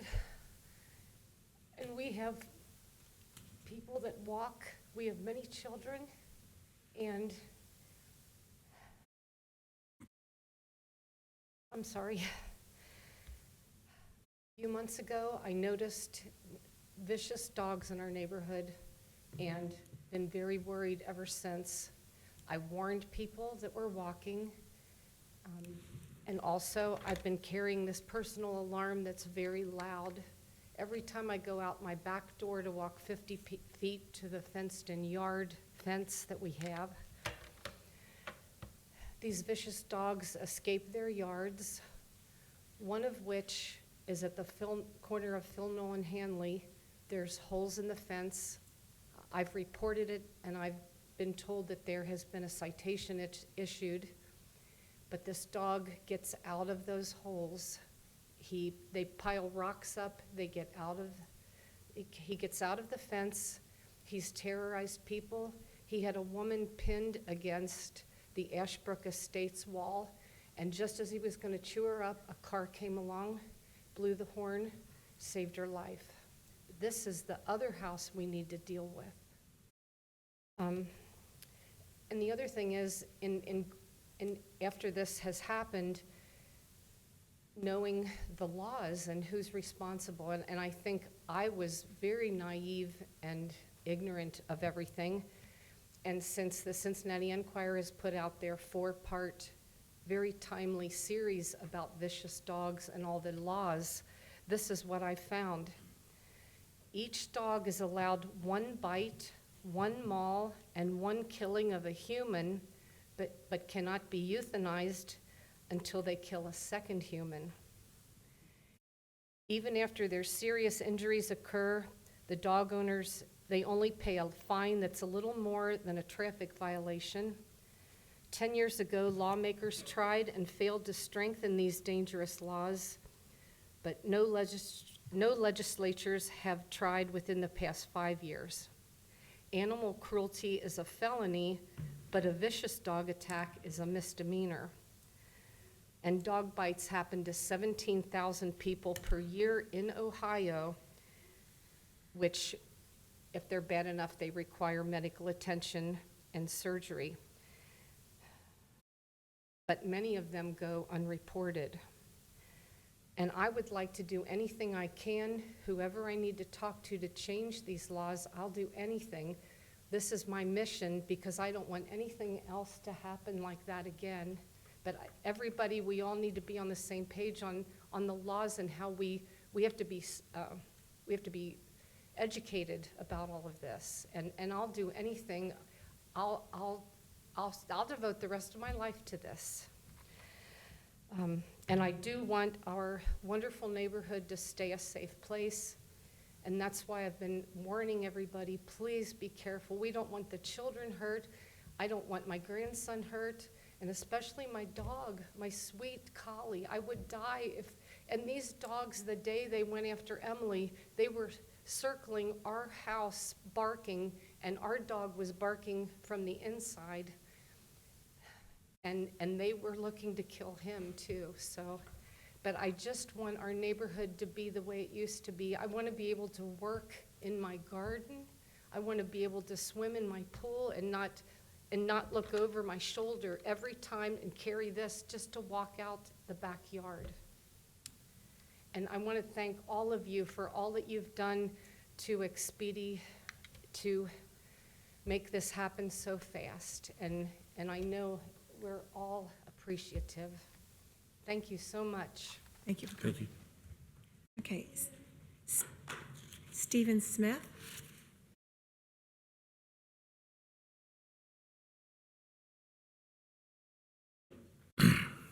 Welcome, sir.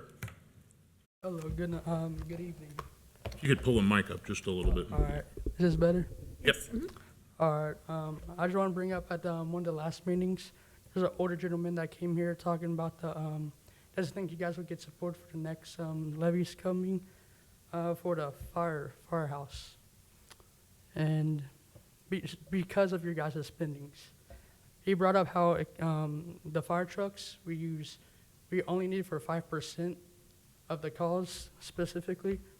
And if we were to get a better vehicle, emergency vehicle, how we can just save more money for this township.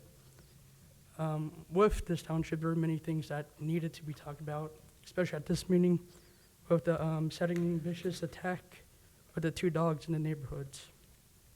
As an animal lover, I'm not for animal cruelty, but I am also for the safety of our community.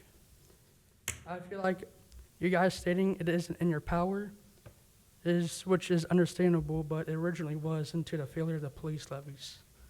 Because there have been many things talking about with one of the ladies brought up too, how you guys used, let me find it, my fault about this. There was an article saying that you guys were using the police services, you guys were decreasing after. And there are many people, I even found on Facebook, there are hundreds, I'm sure many more than hundreds, outraged. And they're all blaming the trustees for this because the police levies, which is going on to the original complaint I wanted to make about the police system. There's been many disrespect I've found from many policemen here. Not too long ago, I came here for an article, and the cop wouldn't answer any of my questions and wouldn't shake my hand. I've brought this up before, which is okay. Then not too long ago, there was also a circumstance with my family. My dad asked for handshakes. Even at work or many places, I'll thank a cop for a service. I wouldn't get a handshake. Many cops think it's for safety of germs, but I feel like as a public servant, they should be more open to taking any criticism or any things as an appreciative, especially as taxpayers, we're the ones that give them or pay. So I would like to bring up this article I found with the police levy. This was during one of the police levies. It showed a cop made $80K in overtime in 2022. And with the overtime, as much overtime as he was doing, it's going to impact performance. There was an article that stated, research shows long hours and off-duty work can negatively impact officers' performance and even worsen their racial biases against the township, anywhere that they're serving. Also in the same article, it was talking about how much he made, and said in reviewing the police budget, some concerns came to the surface that indicate fiscal problems. For example, one police officer alone ranked in over $145,000 in pay, plus another $40K in benefits. That made the township pay over $200,000 in 2022. I mainly brought that up because at that time you guys were also asking for the police levy, which failed. The 2 levies have failed. And basically, I feel like the police levy, your guys' main purpose is the budget and the safety in businesses. And I would just like to ask for like a better budgeting when it comes to police levies. Or when it comes to any levy, I feel like asking us for property, increasing the property tax is unfair, just because you guys want to increase the budget. That's it, thank you. Thank you. Okay, is there anybody else that would like to speak that didn't fill out? Nobody? Oh, okay. Go ahead, what's your name, please? I'll fill one out. Don Marsh? Okay, I'll sign one up for you. Come up to the podium, please. This is a prepared statement. Some of this information everyone is probably already aware of, but I've addressed this to the trustee members, and I'm writing to bring to your attention a severe and distressing incident that occurred in our neighborhood on March the 7th. One of my neighbors, Emily, was viciously attacked by 2 dogs. This attack has not only left our neighborhood with serious injury, or our neighbor with serious injuries, but has also raised significant concerns about the safety and the well-being of our community. The incident took place in the late afternoon when the victim, Emily, was picking up her kids from the school bus. The 2 dogs, which are perceived to be aggressive, escaped from their enclosure and launched a brutal attack. The neighbor, Emily, sustained multiple injuries and required immediate medical attention, followed by multiple surgeries and hospitalization. The emotional trauma caused by this incident is profound and will likely have long-lasting effects. And I base that on the fact that I saw one TV interview with Emily, and she said that she really thought she was going to die. This attack has highlighted a critical issue in our neighborhood regarding the control and the management of aggressive and dangerous animals, and it's imperative that we take immediate action to prevent such incidents from occurring in the future. I respectfully urge the Township to consider the following measures, and I've got 4 items here. Number 1, strict enforcement of animal control laws to ensure that all residents comply with existing animal control regulations, including proper confinement of dangerous animals. Number 2, mandatory registration and training introduced mandatory registration for owners of such dogs deemed to be dangerous and require them to attend training sessions on responsible pet ownership. Number 3, increased patrols and surveillance. Implement patrols and surveillance as deemed possible in areas where incidents involving dangerous animals have been reported. And number 4, a community awareness program to educate the community about the risks associated with dangerous dogs and provide information on how to report any concerns. The safety of our residents should always be a top priority. By taking these steps, we can work together to create a safer environment for everyone. Thank you. Thank you. Thank you. Anybody else that would like to speak? Okay, well then we'll close citizen address and go on to administrative reports. Thank you, Board. I'm going to try to get the projector working properly, but the first administrative report will be provided by Chief Alan Walls.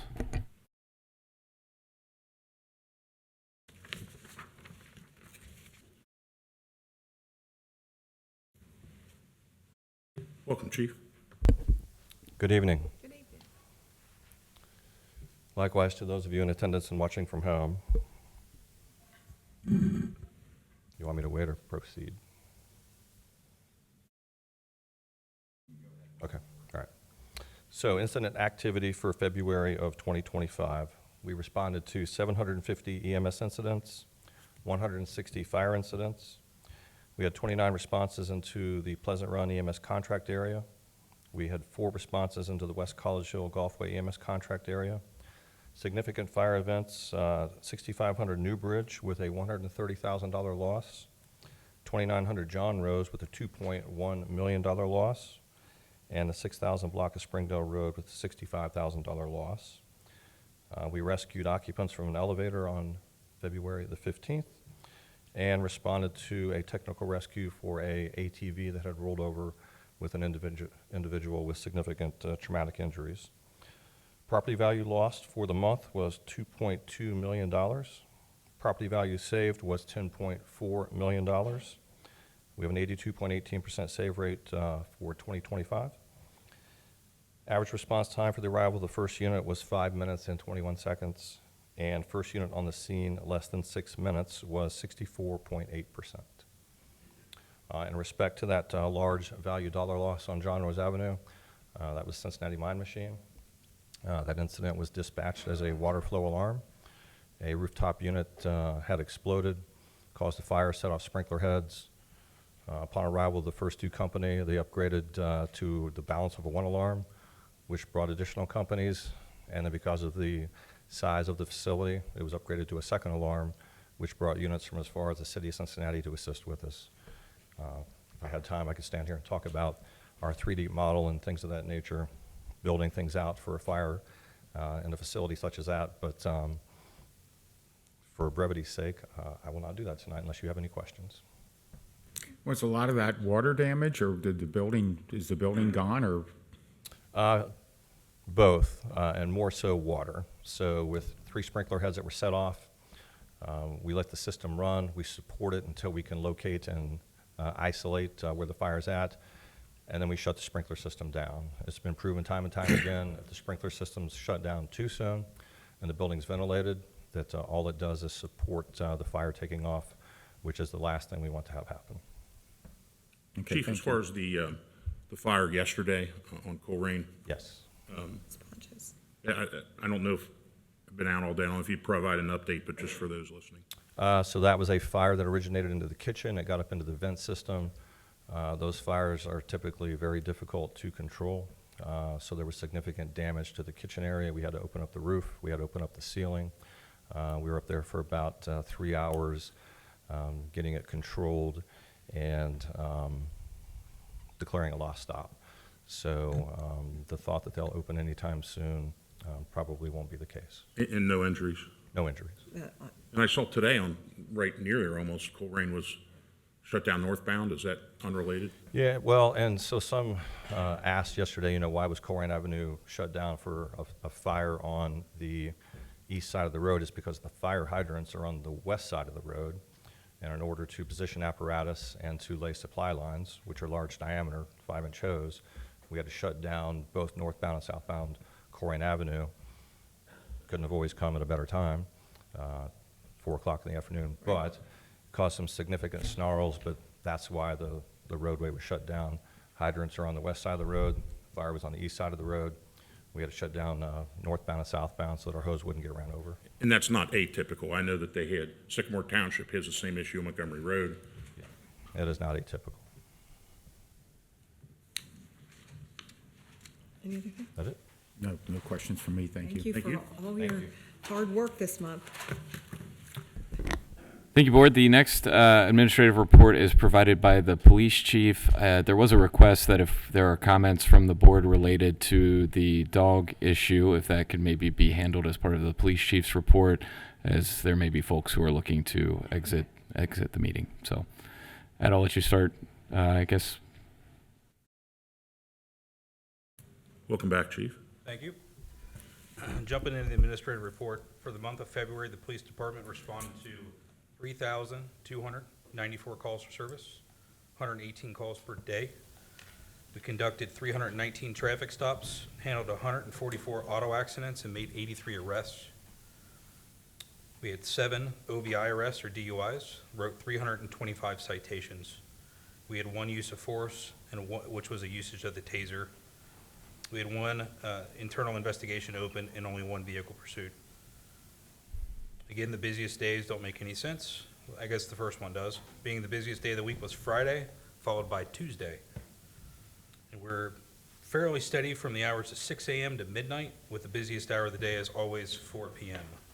Talking about our impact team, for those that are not aware, impact's a proactive unit that we have. 3 of those officers that are assigned to that are in different training right now, so it's impacted by that. They made this is an area that's focusing on drug activity and violent crimes. They made 12 targeted traffic stops, handled 6 felony charges, 15 misdemeanor charges, seized 35 grams of meth, 2 grams of fentanyl, 39 grams of cocaine, 100 unit doses of Xanax, towed 2 vehicles, recovered 1 vehicle, assisted the road units with 73 details, and conducted 190 hours of investigation while executing 2 search warrants. The current staffing of the police department is at 59 officers. We have 2 officers that are still in the police academy, and we are looking at 1 vacancy as of right now. So, Ed, one of the questions that I'm hoping you could answer for folks that are listening and in the audience is what the number is for animal control. I'm sorry, it is, I don't want to say this wrong off the top of my head, but I believe it's 513-541 PETS, Yes, it is. which is 7387 or so. And so that is something that is important to keep in mind as residents. The county has indicated to me that in some of their determinations that they use to determine if they're going to impound an animal or not, it depends on how often they've gotten complaints on said animal. And so I would encourage anyone that is aware of an issue, if they know of the location, use that number, call that number, file a complaint. Some other items, I believe there was one gentleman who mentioned registration, which is actually mandatory throughout this county. There are several other townships that have adopted things like vicious breed ordinances, which usually come out with some different conversations. I know that there was a discussion at one point in the early 2010s about that in Colerain Township. There's different literature out there about breed-specific ordinances.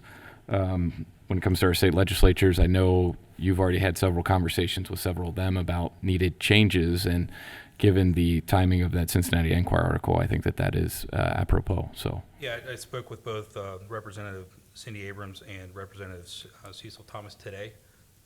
Both gave direct support of doing what they can for this. Essentially, what they're working on is trying to find ways to hold the owners more accountable and to clarify the laws to ensure the dogs will actually be removed in a situation like this. That's what I got from both of them today. They were absolutely with us on this topic of trying to push some change and try to rework the laws for us. Chief, I live in the neighborhood and I see a lot of my neighbors here, so thank you for coming. This is what I do when I'm not doing my day job.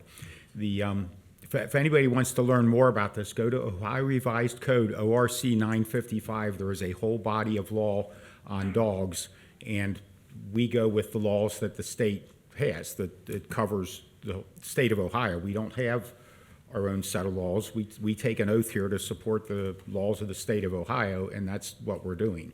And when you read 955, it is quite interesting, and I would encourage everybody that's taken an interest in this to go home and just type in or Google search or whatever you do it, chapter 955 dogs, and it's got everything that has to do with this, and that's what we count on our police department to rely on any laws on any topic, because we follow the law.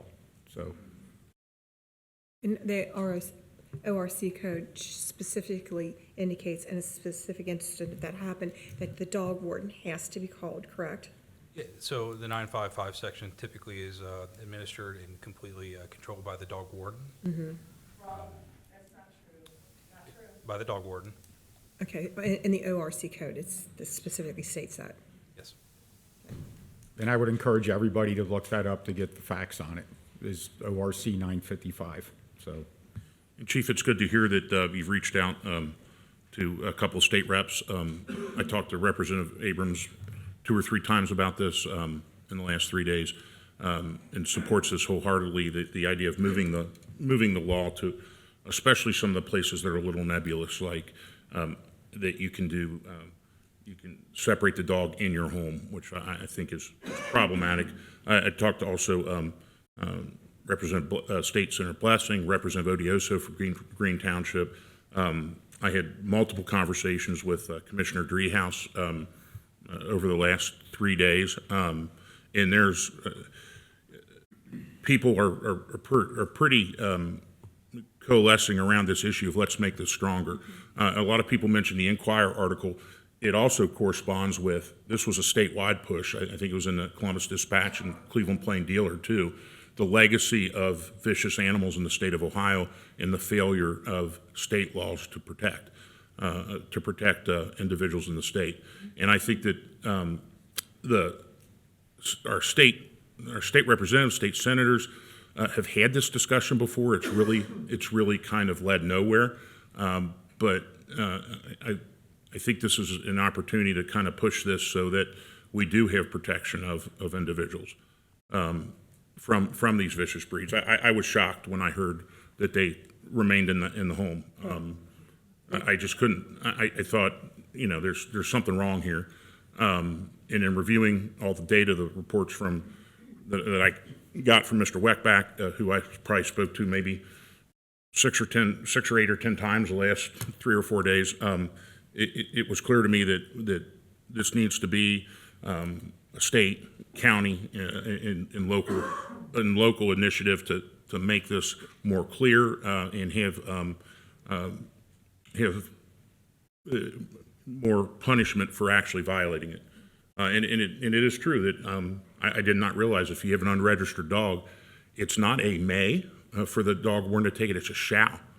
A shall, which, we talk about may and shall a whole lot, and that word is pretty significant in the code, and to find out that different wardens over different counties read that in a vastly different way was perplexing, because it's pretty clear when it's shall or may. And I actually had a warden from a different county reach out to me and have this conversation, and how it's done in that county is the dogs are immediately seized. And he read it the same way that I read it. Shall is a very important word. It doesn't leave a lot of room for wiggle. There's not a lot of room for discretion in that. That's how that county does it. And, I reiterate, our officers on scene immediately said, "You're taking the dogs, right?" And the answer was no.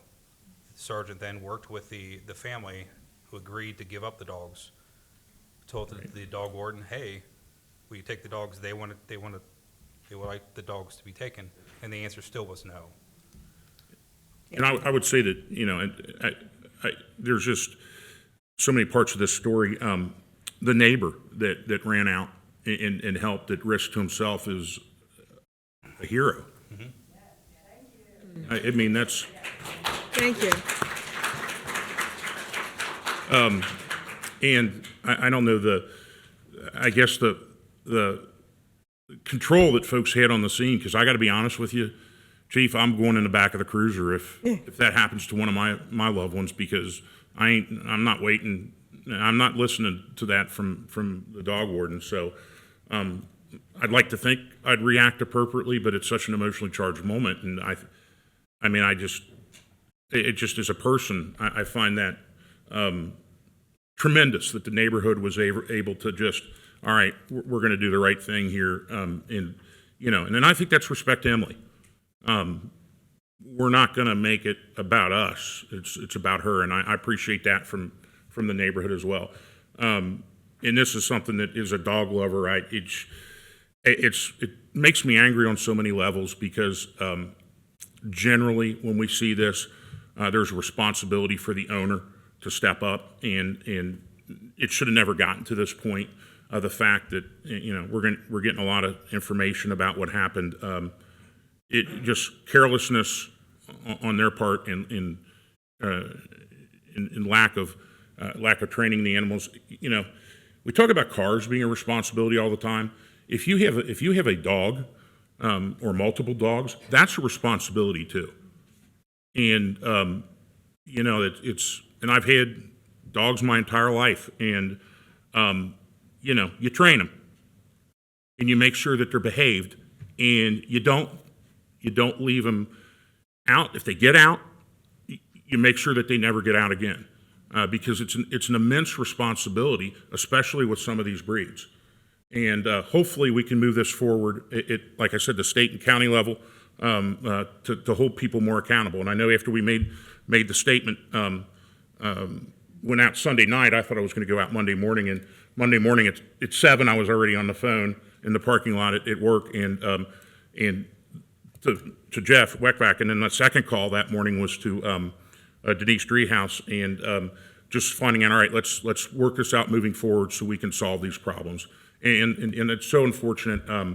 You've been in my prayers since this happened, and you see probably a lot of people with bags under their eyes here, because this hits to the core of what we do and how to solve this problem. And when you put a human face on it, it's just so staggering. It's very difficult. So we're gonna fix this. And all the people that are here tonight, that want to do something, pay attention to these meetings, because I'll tell you what state reps, what state senators, because your voices mean way more than one of our three voices. I mean, they hear from me all the time complaining about stuff. When they hear from you, it's going to be a much different story. And if anything good can come out of this, and it's so awful. I can't even express how badly I feel, and just stunned, really. But if anything, let's get this fixed, so that Emily's the last person sitting in front of a board like this and discussing this, because it's so ironic that it came out when the state and the newspapers did the stories. It was just like, it's almost a sign. It's time. So I appreciate and thank you for coming out. And thank you for coming out, Emily, and thank you for everyone coming out. But stay tuned, because I'm going to take your word. This isn't your first step. We need to contact the state lawmakers, and the county seems much more amenable now, but we need to push it, because there's no reason for this. And there's no reason for people to have their hands tied. And the fact that I still can't believe that they originally left. So I'm going to stop now and just say that, I hear everyone's concerns, and believe me, they're mine too. And I can't really empathize with Emily any more than it's just incredible what happened. So, and I appreciate the police and their response. We're gonna push it, and you indicated it too. We're gonna push it for legislative change. And we do, our hearts are really, it was gut-wrenching to see your pictures and the suffering that you went through. Just let you know, we do care about your neighborhood. The neighborhood is a top priority. I had a meeting with Denise Treehouse today, and she came right up and said, she told me what the dog warden said, what was done, and they do want to work with this. This is a situation they don't want to have reoccur. So it's horrible that this happened, but if we can take this bad situation and make something better from it. So our hearts are with your health and recovery, so please be better.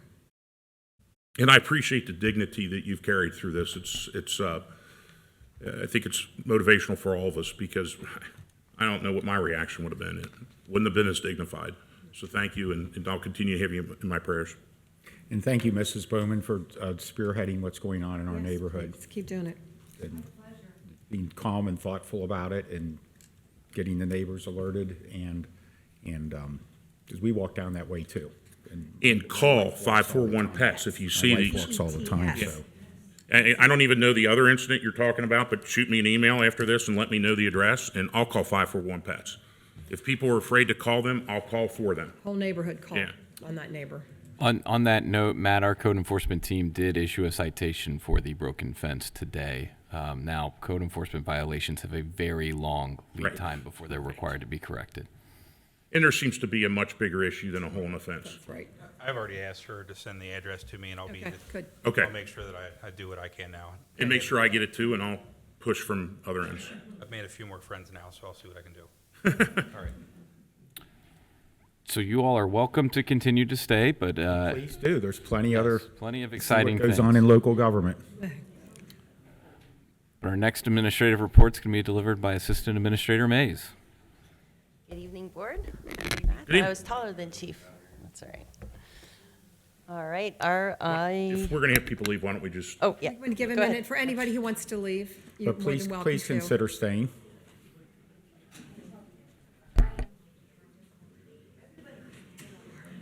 Oh, hold on, come back, Parks are coming up.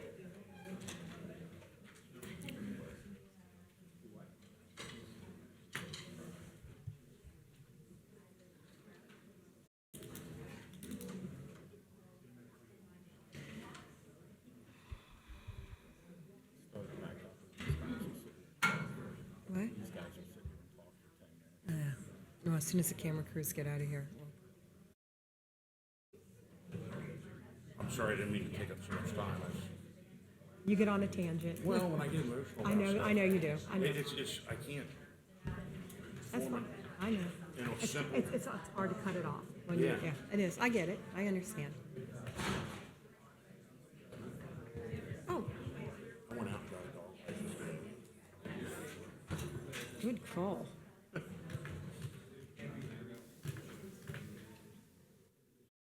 Emily, keep up the fight. Normally, I don't clear a room out. What the heck? Yeah, you did. Gosh. All right. Board, for the monthly administrative report for our vehicle counts for the parks this year, for for the month of February. For Heritage Park, we had 3,674. For Colerain, it was 3,123. And finally, Clipper Park had 3,962, which led the charge over all three parks. So that's, to me, the most interesting because it is the smallest, but it is the most active of the parks, especially before spring when our ball fields are not yet prepared. As far as the trash and litter removal, the bags of litter and trash for the month were the month in total of 331 bags. So that's where we're at to date. And then finally, I did want to provide a brief update on the aggregation process right now. We did hear from our broker about the rates right now, and it's very volatile in the market. The board, if you recall, approved an amount not to exceed 0.949 kilowatt hours, which was approved in the February 11th meeting. And the rates as they stood this morning was 0.988 kilowatt hours. So Can you repeat those two numbers? the number you approved was 949. Right. This morning they were at 988. So Now, should we put So that's the option for you all if you would like to add a discussion and maybe action item for the end of the meeting under old business. That may be appropriate. Some of the things that we're hearing right now is Duke Energy is going to be getting their first bid, so that's about half of their pricing model in the next couple of weeks. That's really going to set the marketplace. Duke's initial numbers are looking like it's going to be over 10 cents per kilowatt hour. So I would maybe recommend, if we do decide to take action, looking at putting at something that is 10 or less to provide us with the flexibility. We are currently trying to achieve a greater economies of scale by working with Green Township to jointly bid at the same time. Because people cannot get their even billing down until we sign this document. So the two pathways forward are we can bring it back at the next meeting, or we can have a discussion and action at this meeting. I think we should have it at this meeting. I'd like to put it on. I have a question about the rate quote from today. Is that a daily quote? it's a minute by minute. Okay, quote, so honestly.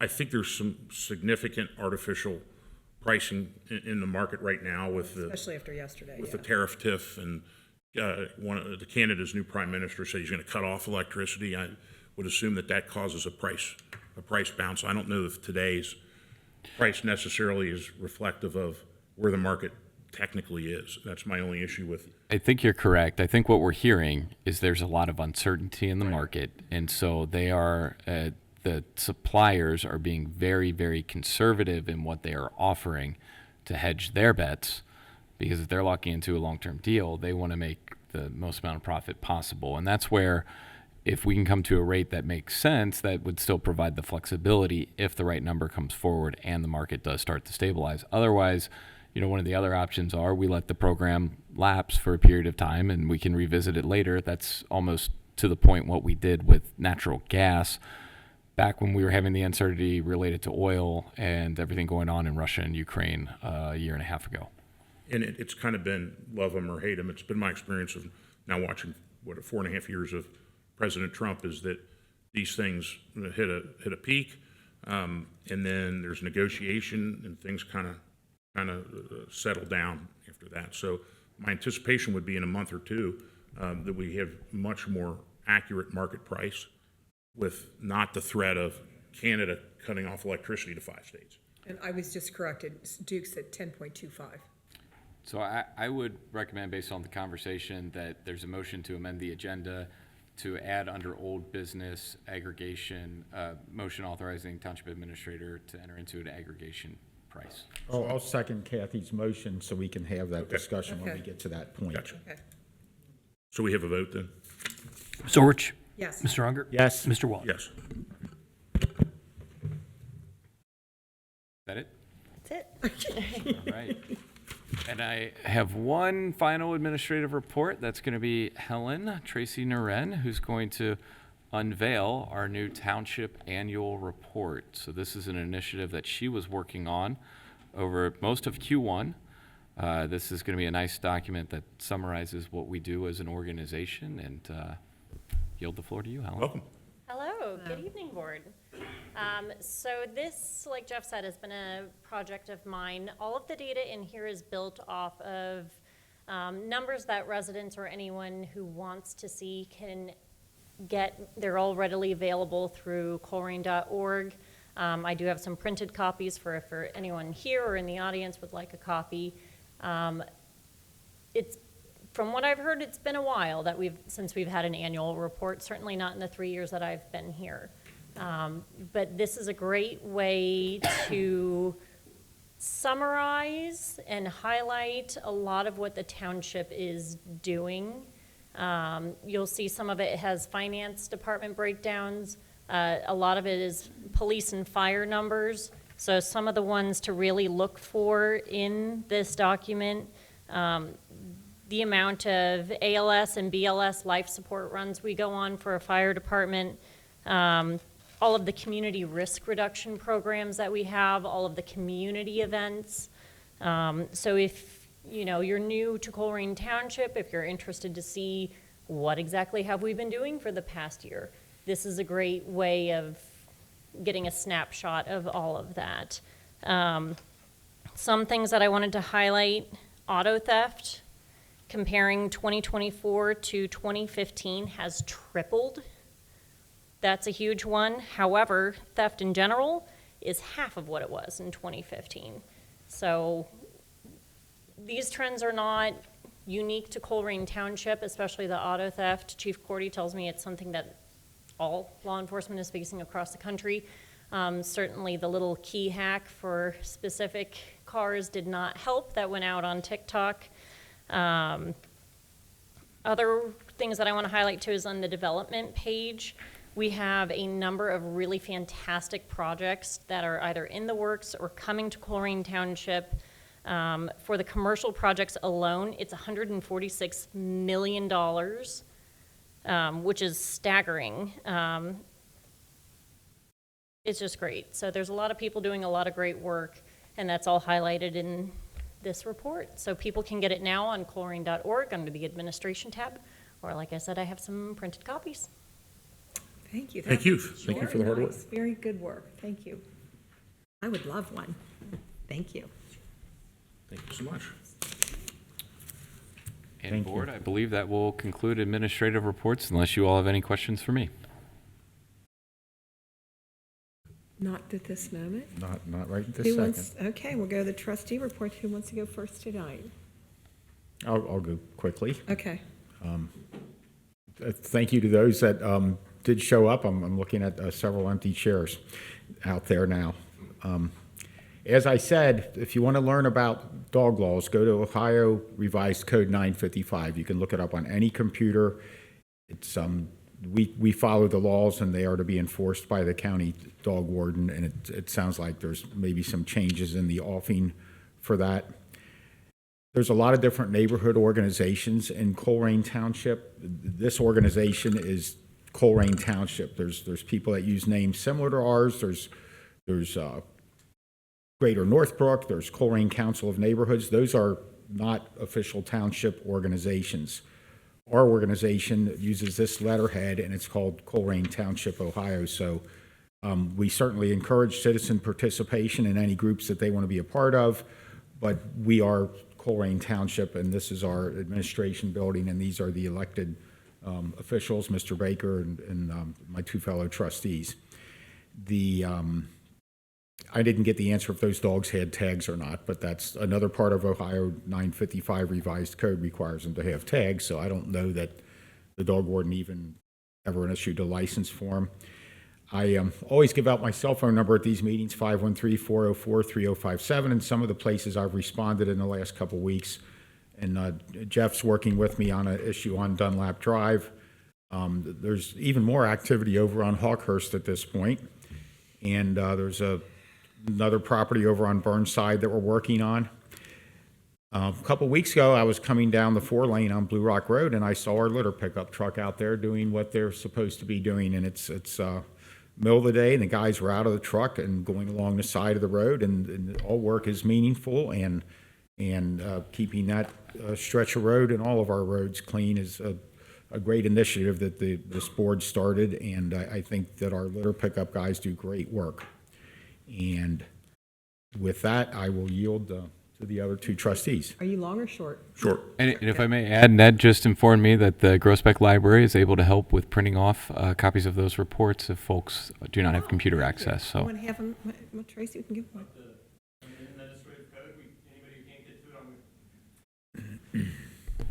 Anybody who can't get to the administrative code, I'd be happy to print it out at the library. If they don't have computer access, we can print it out and they can pick it up, come through the drive-up window even. Great. Just give me a call. It's some great reading. Thank you, Ned. The whole revised code always it's very always generous. Thank very you. interesting. Go ahead. All right. Ned, just not to make your head grow, but I just got a text from a friend of mine that said, "Oh, my favorite person's in the audience, Ned from the library." So I was like, that's cute. So I guess I'm friends with one of your relatives. I don't know. One of the things that we do is you don't hear a lot about is because it's research oriented and finding out what other communities are doing and what kind of stuff exists. And one of the projects I think that independently all three of us have been working on is the whole group home issue, which is offensive to me on several levels, primarily because they're not helping kids. But I did a deep search of the United States Department of Justice and about 3 months ago, and all I can find related to Ohio was the Group Home Handbook for Ohio, which is fascinating because I made a Information Act request for it, and I got it today. I haven't read it yet completely, and it took 90 days to get the thing filled. But I'm stunned because this report, just looking from the cover, Group Home Handbook Guidelines for Establishing Agency Group Homes with Strategies, prepared and distributed by Ohio Youth Commission, James A. Rhodes, Governor, was produced on August 6th, 1979. So that appears to be the latest handbook, at least in the federal archives that deal with Ohio. And it's just so ironic because it has the whole thing as what you do. Here are some examples which you can anticipate as costs. You can purchase a $35,000 home, and your monthly payment will be $250. Personnel salaries are highly variable. A good average would be $12,000 a year. And it breaks the budget down, buy a car for $250 a month. And I've made some multiple records requests to the state of Ohio on the licensing process and who's licensed and how and where and how often. And there are some requirements in the ORC that staff here has made me aware of that I don't think anybody in the state's following. I don't know where the stuff goes. But I'm working through that too. But I find it so unbelievable that this group home handbook is up on the Department of Justice, and it's the most current thing I could find from 1979. And it makes me feel old because I remember 1979, and I think I was 11 or something at the time. But that's one of us, and all of us work on these things individually, and it's ironic because a lot of times we're independently working on the same thing and don't know it until we talk about it in a meeting. It's amazing where inequities and problems in the process we find individually and try to direct that to some solutions. And I think that the group home handbook, the group home issue is going to be big. Everywhere I go, I see billboards now for people advertising how to become a group home owner. When I go to the site, nobody's last name is there. It's like, workshop by James A. And it's got a fly-by-night feel to some of this stuff that makes me very uncomfortable when we're talking about young people and how they're being treated. So with that, I've made a ton of comments about the flock and the situation with the dog attack, so I'm not going to belabor that. Okay. Couple things. We just got a grant. I thought Helen was going to bring these up. Our traffic blitz. Our police are going to be out from March 14th to the 17th, so watch St. Patrick's Day. I'm loving this. I was at a stoplight at 275 in Colerain and saw 4 people go right through red lights. So I'm excited about this blitz. The Northbrook cleanup is on Saturday, May 3rd. This is a terrific organization that they take Northbrook Shopping Center and Rumpke comes with their dumpsters and everybody cleans up Northbrook. It's just well participated, and they're asking for $5 donations from everybody because someone for the 5th time has wrecked into the building and they have to redo their mural, parts of their mural. Another wonderful event that's going on is it's the 50th anniversary of our fire celebration on March 19th. And another wonderful thing that I think, Helen, you put this together, the collection for ovarian cancer patients. We are collecting puzzles, books, lotions, socks, blankets for women undergoing cancer treatment for ovarian cancer. So those are some of the wonderful things that was going on in Colerain Township. So I hope everybody has a happy, safe St. Patrick's Day. And Kathy, I'd like to make one other comment. On the other side of the room, I saw you at the District Advisory Council meeting for the Hamilton County Board of Health. And yes, they're raising our rates a little bit next year, along with everybody else. 5%, yes. A 5% increase. It takes it up to $86,000 a year.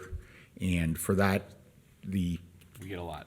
we get a lot. They do all of our restaurant inspections, all of our septic tank inspections, everything else. And in fact, at that meeting, I talked to Greg Kesterman, who's the chair down there today, and he mentioned that they personally served, which is a sidestep from the dog warden thing, but they personally served the dog owners with a notice today.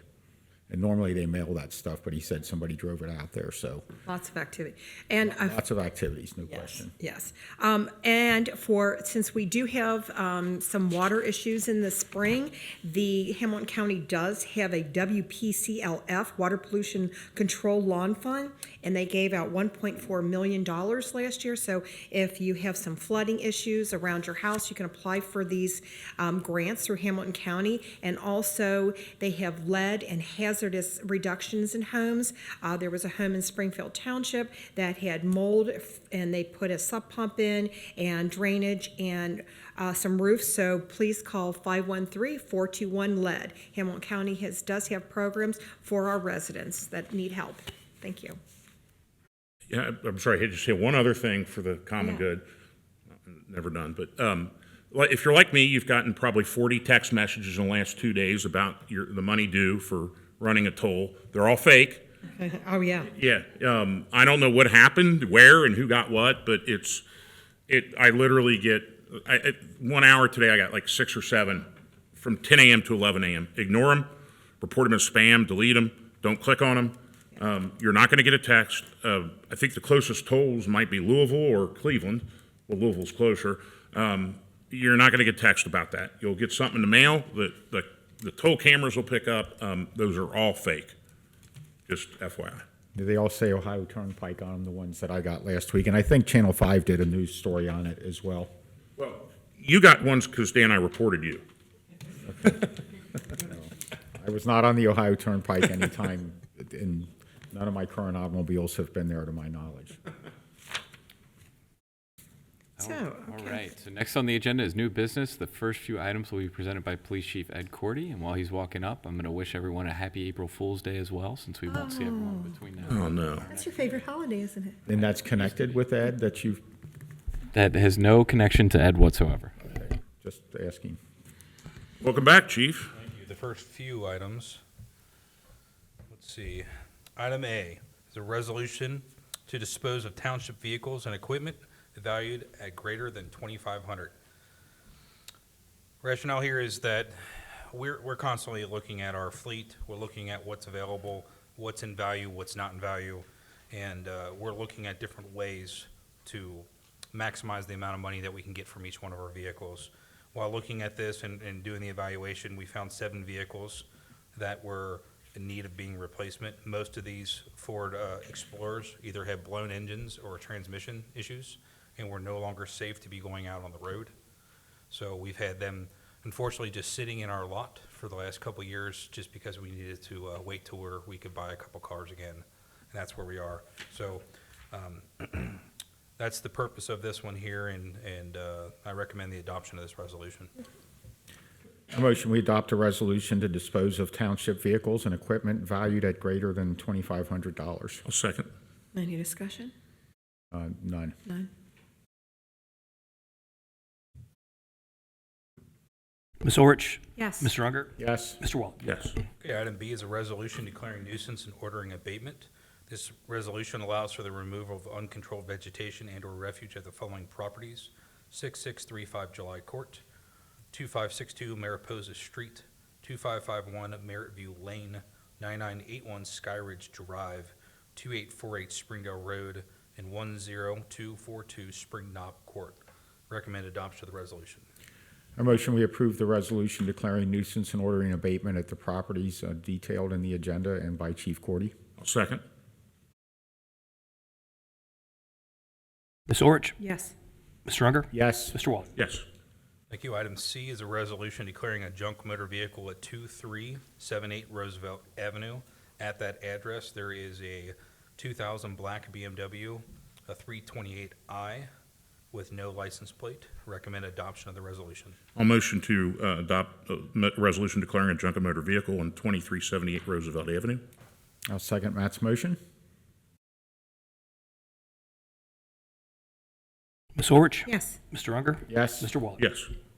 Item D is a resolution declaring a junk motor vehicle at 2520 Springdale Road. At this address, there's 2 vehicles, the first being a 2003 gray GMC Envoy with no tag, and the second is a 2003 gray Lexus ES 300 with Ohio temp tag S945492. Recommend adoption of the resolution. I'll motion to adopt a resolution declaring junk motor vehicles. It is described at 2520 Springdale Road. I'll second it. Ms. Orich? Yes. Mr. Unger? Yes. Mr. Waller? Yes. Item E is a resolution declaring a junk motor vehicle at 2750 Royal Glen Drive. At this address, there is a 1994 blue and gray Dodge Dakota with Ohio tag JSD 4150. Recommend adoption of the resolution. I'll motion to declare a junk motor vehicle, 2750 Royal Glen Drive, is described by Chief. I'll second it. Ms. Orich? Yes. Mr. Unger? Yes. Mr. Waller? Yes. Item F, resolution declaring a junk motor vehicle at 10229 Spring Knob Court. At this address, there is a 2009 red Ford Fusion with Ohio plate HUK 5253. Recommend adoption of the resolution. I motion we approve the resolution declaring a junk motor vehicle at 10229 Spring Knob Court. Second. And my comment would be this is another great thing we do to keep our neighborhoods cleaned up. And in fact, after the meeting, Chief, I did get a call about a couple of them over on Pippin Road I'd like to talk to you about. Great. No other comments on this issue. Ms. Orich? Yes. Mr. Unger? Yes. Mr. Waller? Yes. Item G is a motion to issue a noise resolution permit to Quaker Steak and Lube. This is the first request for a permit for 2025 for this business. The request for the permit is from April 24th through October 9th of 2025, between the hours of 5:30 p.m. and 9:30 p.m. for bike night. I'll motion to issue noise resolution permit to Quaker Steak and Lube. I'll second. Now, Chief, last year, this became a little bit of a back and forth, not adversarial, because I think Quaker Steak and Lube were interested in solving the issues, and I think we had one minor hiccup along the way, and they ended up turning the speakers a different way. And to my knowledge, we haven't had any other complaints. After that, and I believe, I'm not 100% on this, I believe the time is actually earlier. They're Right. ending earlier than Right, they did. than the 10 o'clock. It used to go to 10, and now Yeah. they're looking at 9:30. So Time is earlier in the year, the foliage hasn't fully taken effect to help block out some of the noise too. So it's a good example of, these things don't always don't need to be adversarial. We met in an open meeting with the management for Quaker Steak and Lube, and they said, how can we fix it? And we presented the problems that our constituents had, and I think it's fixed. And it's, and you guys mediated it, so I thank you.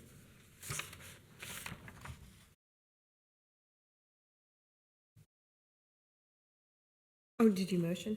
We motioned and seconded, I think. Yes, you seconded. Yeah. Ms. Orch? Yes. Mr. Unger? Yes. Mr. Waller? Yes. Next two items are directly from the result of the CURB, the Code Enforcement Review Board. And the first one is item H, which is resolution declaring property as a vacant registrable property at 3402 Niagara Street. The CURB group held the case and hearing on the property and considered the property to be vacant.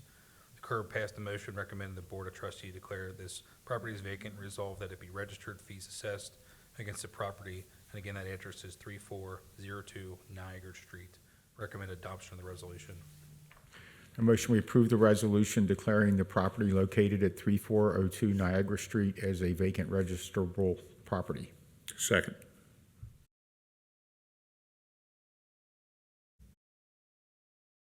Ms. Orch? Yes. Mr. Unger? Yes. Mr. Waller? Yes. Item I is another CURB case that was held with hearing on the properties below.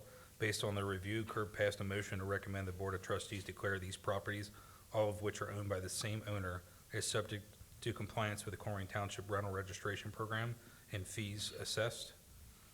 These properties are 9981 Crusader Drive, 2765 Grosvenor Drive, 2513 Wenning Road, 9509 Pulver Drive, and 9754 Manhattan Drive. Recommend adoption of this resolution. A motion, we approve the resolution declaring those properties as rental registration properties or rental properties subject to compliance with the Colerain Township Rental Registration Program.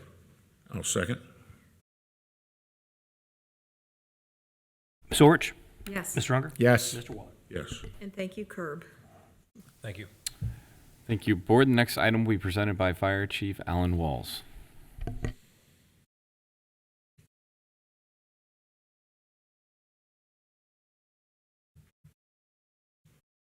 Welcome back, Chief. Good evening once again. This will be, I believe, letter J. I don't have the agenda in front of me, but it's a motion to approve change order number 5 for Pepper Construction for fire stations 26 and 102 for a total of $58,535, and we recommend adoption of the motion. A motion, we approve change order number 5 to Pepper Construction for Fire Station 26 and 102 in the amount of $58,535. I'll second. And is this within the not-to-exceed price I for was those just- buildings? That's correct. It's Okay. within the overall scope and budget. There'll be $86,000 of contingency left at the end. Okay. so. Cool. And for those that didn't hear it, you said $86,000 worth of contingency that's still there? Yep. Correct. Ms. Orch? Yes. Mr. Unger? Yes. Mr. Waller? Yes. Thank you. Thank you. Board. The next item will be presented by Assistant Administrator Mays. Another fun topic. Welcome back. Hello again, Board. He's so tall.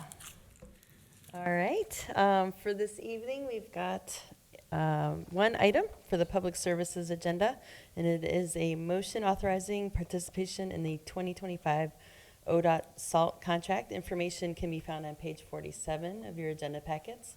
This is an annual request to the board to have us enter into a joint bid, which is conducted by the state of Ohio, to secure better pricing on the required purchase of salt for the following year. This resolution allows for participation in the program. Staff recommendation is a motion and an approval. A motion that we approve the resolution authorizing participation in the ODOT road salt contracts awarded in 2025. I'll second. And that Yes. is the most exciting part of being a trustee. Yeah, salt. But we went probably through a lot of it this winter, correct? Yeah. And it's still not over yet. Yeah, yes, it is. Yes, it is. No other comments from me. Okay. Ms. Orich? Yes. Mr. Unger? Yes. Mr. Waller? Yes. Thanks, Tiffany. Thank you, Board. The next several items will be presented by Assistant Administrator McElravy.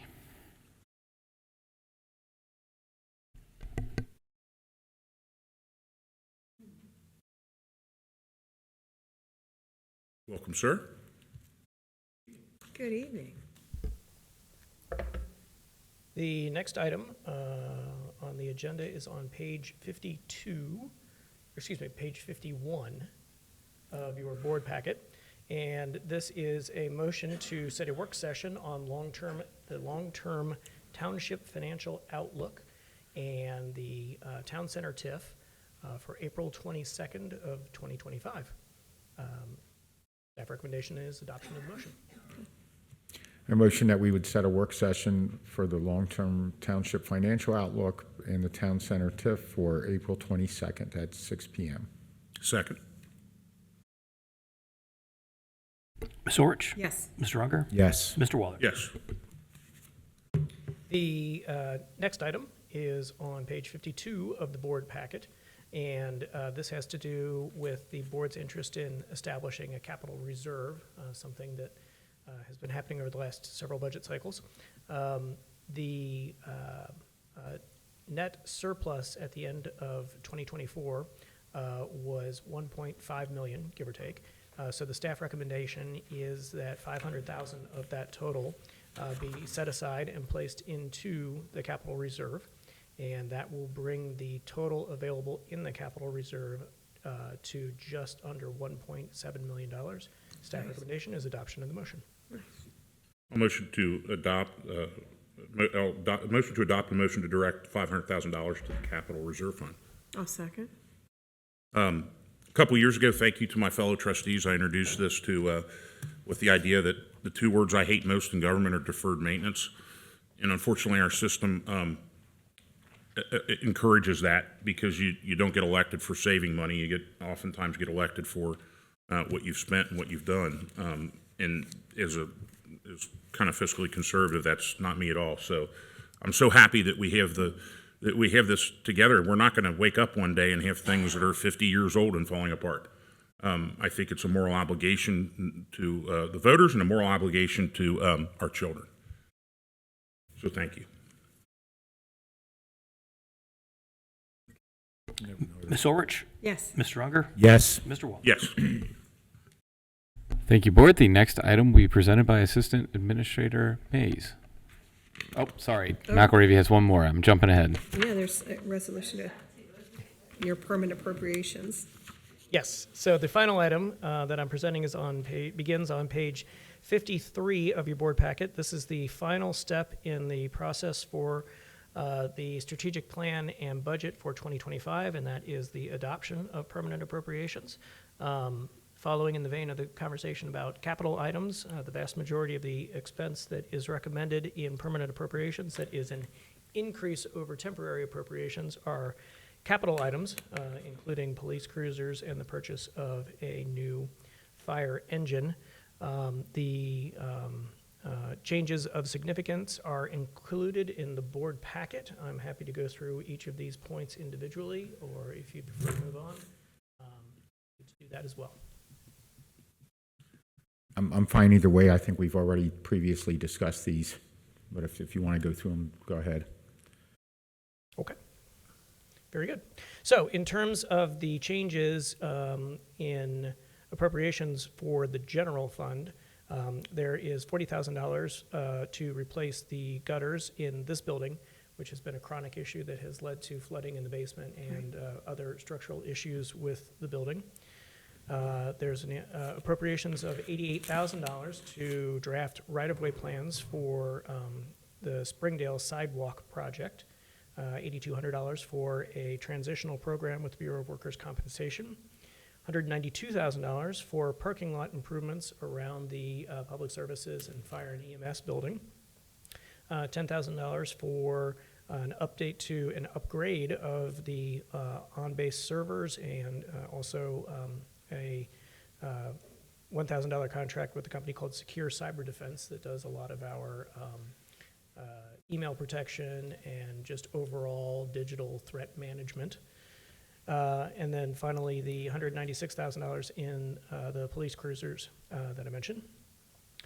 In Fund 2011, there is appropriations of $250,000. This is to allow the road program to cover Spirit Ridge Lane. And in Fund 2031, there's a second piece to the puzzle in order to fund the parking lot improvements around public services and the fire and EMS building. In Fund 2081, there's actually a reduction in appropriations, and some of that is addressed in another police fund that I'll talk about here in a little bit. In the fire fund, Fund 2111, the primary expense is the purchase of a new fire engine, which we're able to have some significant savings because we're going to be paying in advance and in cash. So in spite of that, the number is still a whopper. It's $982,230 for a new engine. Mm-hmm. Fund 2231 is the last piece to the puzzle to fund the parking lot improvements at public services and fire and EMS. There's a series of equipment purchases and replacements in Fund 2261 that total $92,600. In the EMS fund, Fund 2281, there's a $15,000 increase in appropriations for cot and stair chair repairs. And in Fund 2907 and 2917, there are increases in appropriations of $126,000 and $6,289, respectively, to allow us to make the TIF compensation agreement payments to Northwest Local School District. Staff recommendation is adoption of the resolution. I motion we adopt the resolution authorizing permanent appropriations for the year 2025. I'll second. And for anyone who wants to see it, it is right here on our agenda, and thank you for detailing it. Ms. Orich? Yes. Mr. Unger? Yes. Mr. Waller? Yes. Thank you, Board. Thank you for all your hard work. Thank you. And now I'll invite Assistant Administrator Mays back to the podium.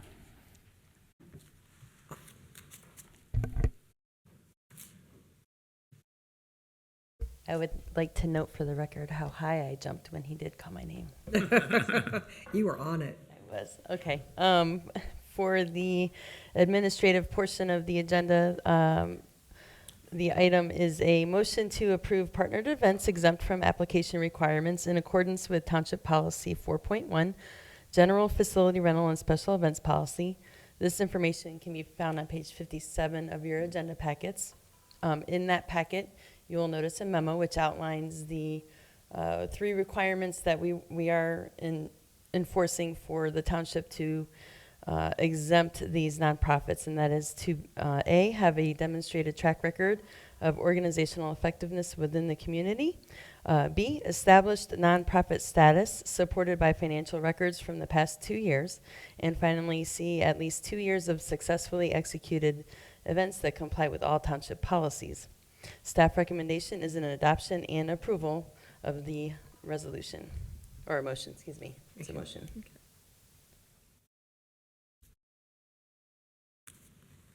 Well, I'll motion to approve the partnered events exempt from application requirements in accordance with the Township Policy 4.1, General Facility Rental and Special Events Policy. I'll second. I'm just looking through the list here. Yeah. Just the key that staff wants to really emphasize is this is what's providing the pathway and the confines of that policy in terms of successfully hosting an event for 2 years in accordance with all of our township policies and not having violations. And so this is a pathway for those partnered events that we've been working with to make sure that we can continue having those events moving forward. Okay. That's correct. And that policy really outlines when you do apply for a special event permit, it's asking deep questions about the nonprofit and things about the event that we already know exist with the events we've already been currently partnering with. So we're just aligning our practice with the policy. Okay, I understand. Okay. These are exempt. Ms. Orich? Yes. Mr. Unger? Yes. Mr. Waller? Yes. Thank you, Board. Thank you. Thank you, Board. And the final item on the agenda is a discussion regarding meeting start time and procedures. As you all are aware, we notice all of our trustee meetings to start at 6 p.m. Subsequent to the January 28th board meeting, when we had a number of residents in attendance, several of which whose first time it was coming to a trustee meeting, expressed, whether in email or in conversation to me and others, about just some confusion on the start time, having to sit in the room for the better part of an hour while we had other matters. And ultimately that led to me asking the question in my mind of, have we ever discussed our sort of order of operations, and if we have the meeting for the business portion start right at 6 and jump right in and hold any executive session needs to the end. And so I thought it was maybe a good idea to bring that conversation to you all.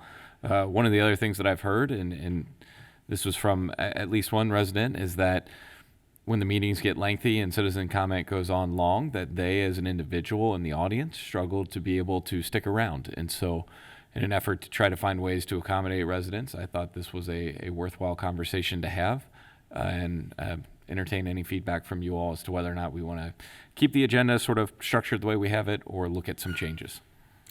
I prefer to keep it structured as we have it. As seen tonight, we had a pretty good turnout. At 6 o'clock makes it difficult for some people who don't get finished with their day job until 5 o'clock and have a hard time getting here for earlier meetings. I make it happen because I'm obviously sitting up here, but the earlier it gets, I think the less people that work during the day opportunity they have to get here. So I think that we should make a change, even if it's just on a trial basis. I understand Mr. Unger's concerns, but I think for a lot of people, the 6 o'clock gives them maybe a time to drop in before they take their kids to soccer, basketball, lacrosse now, which those things, or go see them play, which are normally like 7 o'clock type things. 7 o'clock meeting kind of takes them all the way out. If, in worst case scenario, maybe the move gains some more folks coming in personally. We talk to them and we see how it's doing, and maybe it switches back. I don't know, but I think it's been at this time so long that we've maybe isolated ourselves from a certain percentage of the community. I would like to start a little bit earlier for the same reason, see how many more people would be conducive to coming, and they won't have to be here sometimes till 10 o'clock at night. Right. But my only concern is the executive meeting, some things we discussed before the meeting that we need to discuss between the three of us since we don't talk. That's my only problem with not having an executive meeting afterwards, but I guess you could do more calls to us during the day. Well, I mean, with the executive session, there are permitted reasons Right. that are outlined in the Ohio Revised Code. Just because a meeting is scheduled in a particular order doesn't mean that you can't have that still if needed. And that's where I guess as the agenda is drafted, and we make motions from the dais all the time to reorganize it. So if there's an emergency executive session for some kind Right, of so offer made on a building or something that's covered under the ORC, we can actually motion for that, just do that. And if we have other items, we can have the business meeting and then afterwards motion for a second executive session. As long as we have that. And there's the ability to come out of executive session back into open session and take action if needed. Okay. I understand it could be late sometimes and you don't want to make that practice of that, but we certainly could do that. That's the only negative I can see for this. When I started here, prior to my time here, the recent boards of trustees prior to that would have meetings in the afternoon and at all sorts of odd hours when people could not attend. I'm in favor of making it as open as possible for as many people as they can to show up.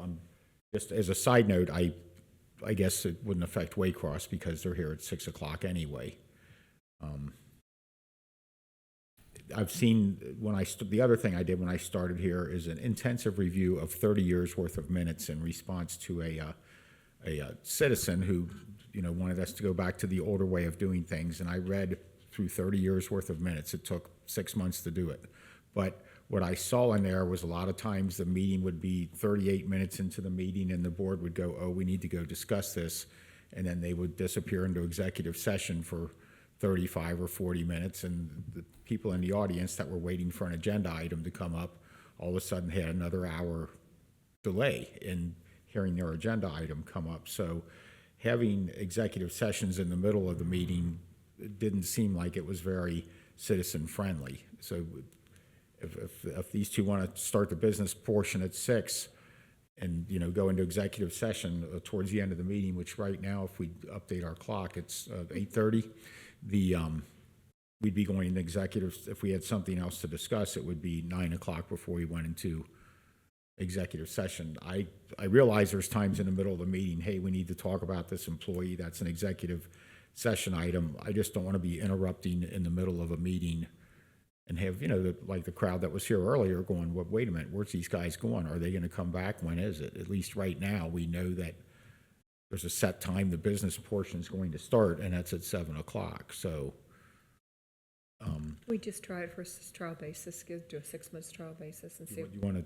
And to your point, I wouldn't want that to be a frequent occurrence. When I say emergency, I envision maybe once every 6 to 8 months something happens, if that.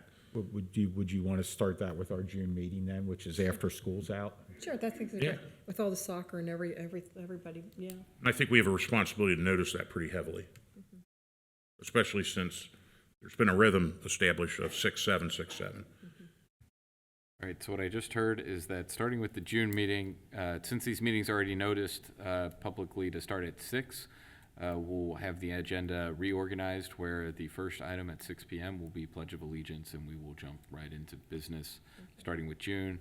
I'll work with our communications team, Helen, to make sure we properly notice that to different individuals. Perfect. And then if we find that it's disastrous, then we'll put you punt. back. Yep.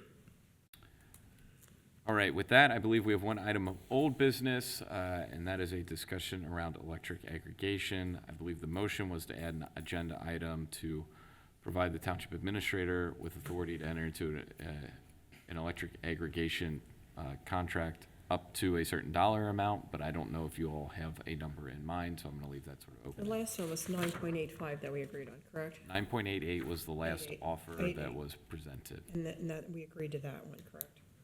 No, we have not. No. Oh, you're saying the last meeting was Yeah. 9.49. 49. And now the most recent They withdrew numbers that. have been 9.88. Okay, 8, okay. It's a tough one. I just am not comfortable basing it on the current price because I think, but here's the problem. What I would do as a person may not fit where everybody else is at.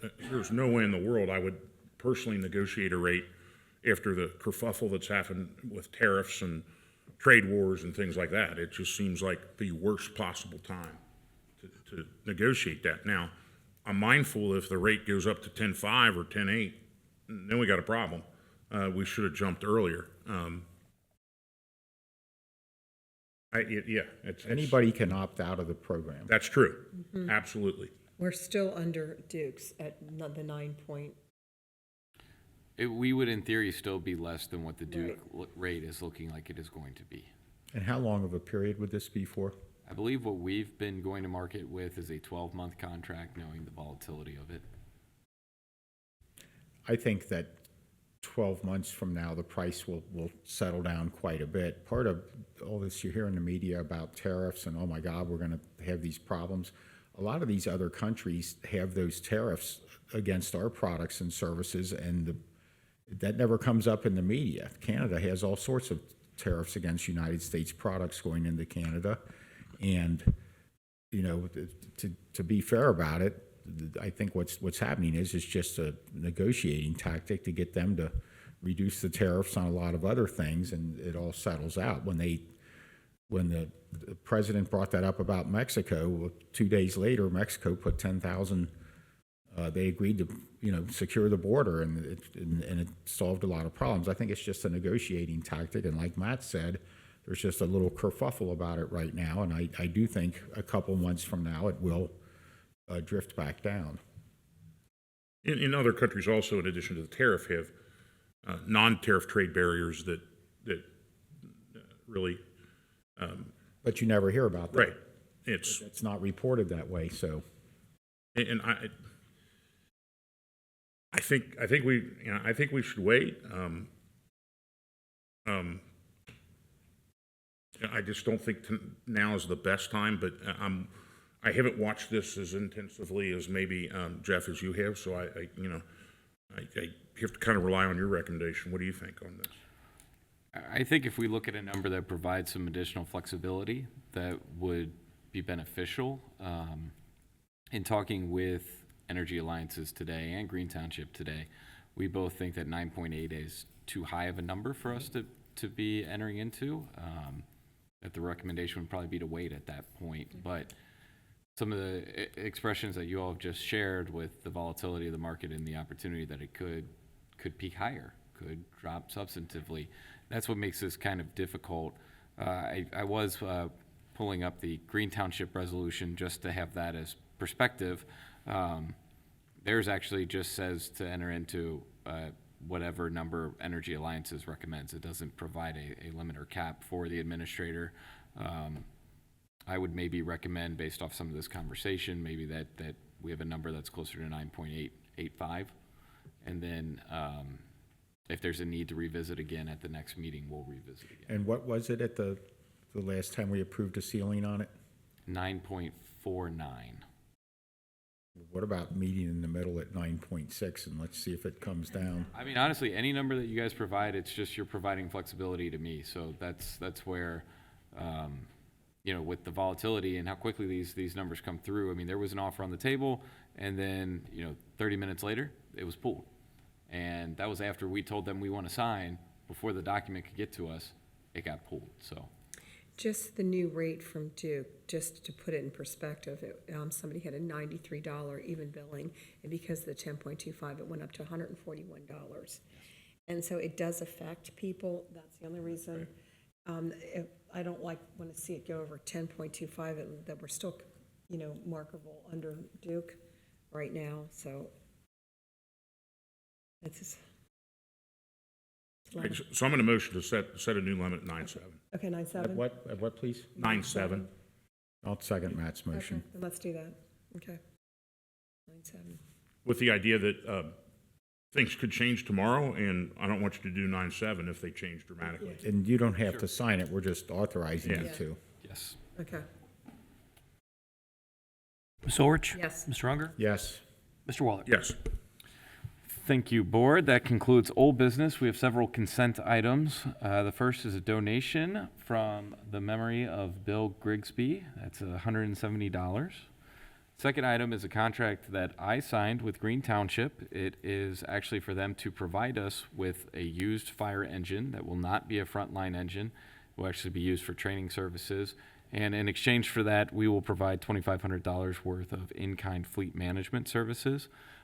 As a side note, just for folks earlier in the agenda, on the other engine purchase that was listed with permanent resolution or permanent appropriations, that is utilizing carryover balance from a prior year per board policy. Next is a contract with Bureau of Workers' Compensation for a transitional work program grant, where we were granted $8,200. Wage adjustment for our mechanic in order to keep them on staff, and that's Corbin Rousted to a rate of $30.29.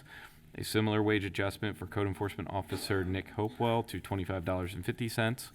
New hire of part-time firefighters at a rate of $17.89. And let me pull the list of names here for you. So that's going to be Sean Kress, Joshua Crothers, Ryan Fow, Ethan Heller, Foster Imbrogno, Connor Lucas, Alex Xavier Saylor, April Tate, Joshua Thompson, Gabriel Torres Ocho, and Cameron Willis. And the next item is a new hire. It's a police officer, Tyler Wilkinson, at a rate of $38.37 per hour. A new hire, this is a part-time code enforcement specialist of Colin Schatzer at $18 per hour. And then a new hire of a seasonal maintenance worker, two individuals at $15 an hour, Denise Blackwell and Gregory Williams, and I would recommend adoption of the consent agenda. A motion that we adopt the consent agenda as presented. And thank you to my fellow trustees for supporting the another part-time code enforcement specialist, which was one of the things on my list that I wanted to do. I think code enforcement is one of the best things we can do to make the township, continually make it an even better place to live. Ms. Orich? Yes. Mr. Unger? Yes. Mr. Waller? Yes. Oh, fiscal Oscar. Thank you, Board. Just a couple things. First, received news that the financial report has been completed for the year ending 2024. I believe it is on the website, correct? It will be on the statement. Yes. And lastly, so far through March 11th, we have received 122 public records requests with 4 outstanding. So that's all I have. Good job, thank you. Any need for executive session tonight? Yes, I would recommend a motion to go into executive session in accordance with Ohio Revised Code, Section 121.22G3, to discuss pending or imminent litigation, and I do not anticipate any action from the board should that motion carry. I'll motion that we go into executive session to discuss the reason that Mr. Weckbach has detailed, pending litigation. I'll second. Okay. Ms. Orich? Yes. Mr. Unger? Yes. Mr. Waller? Yes.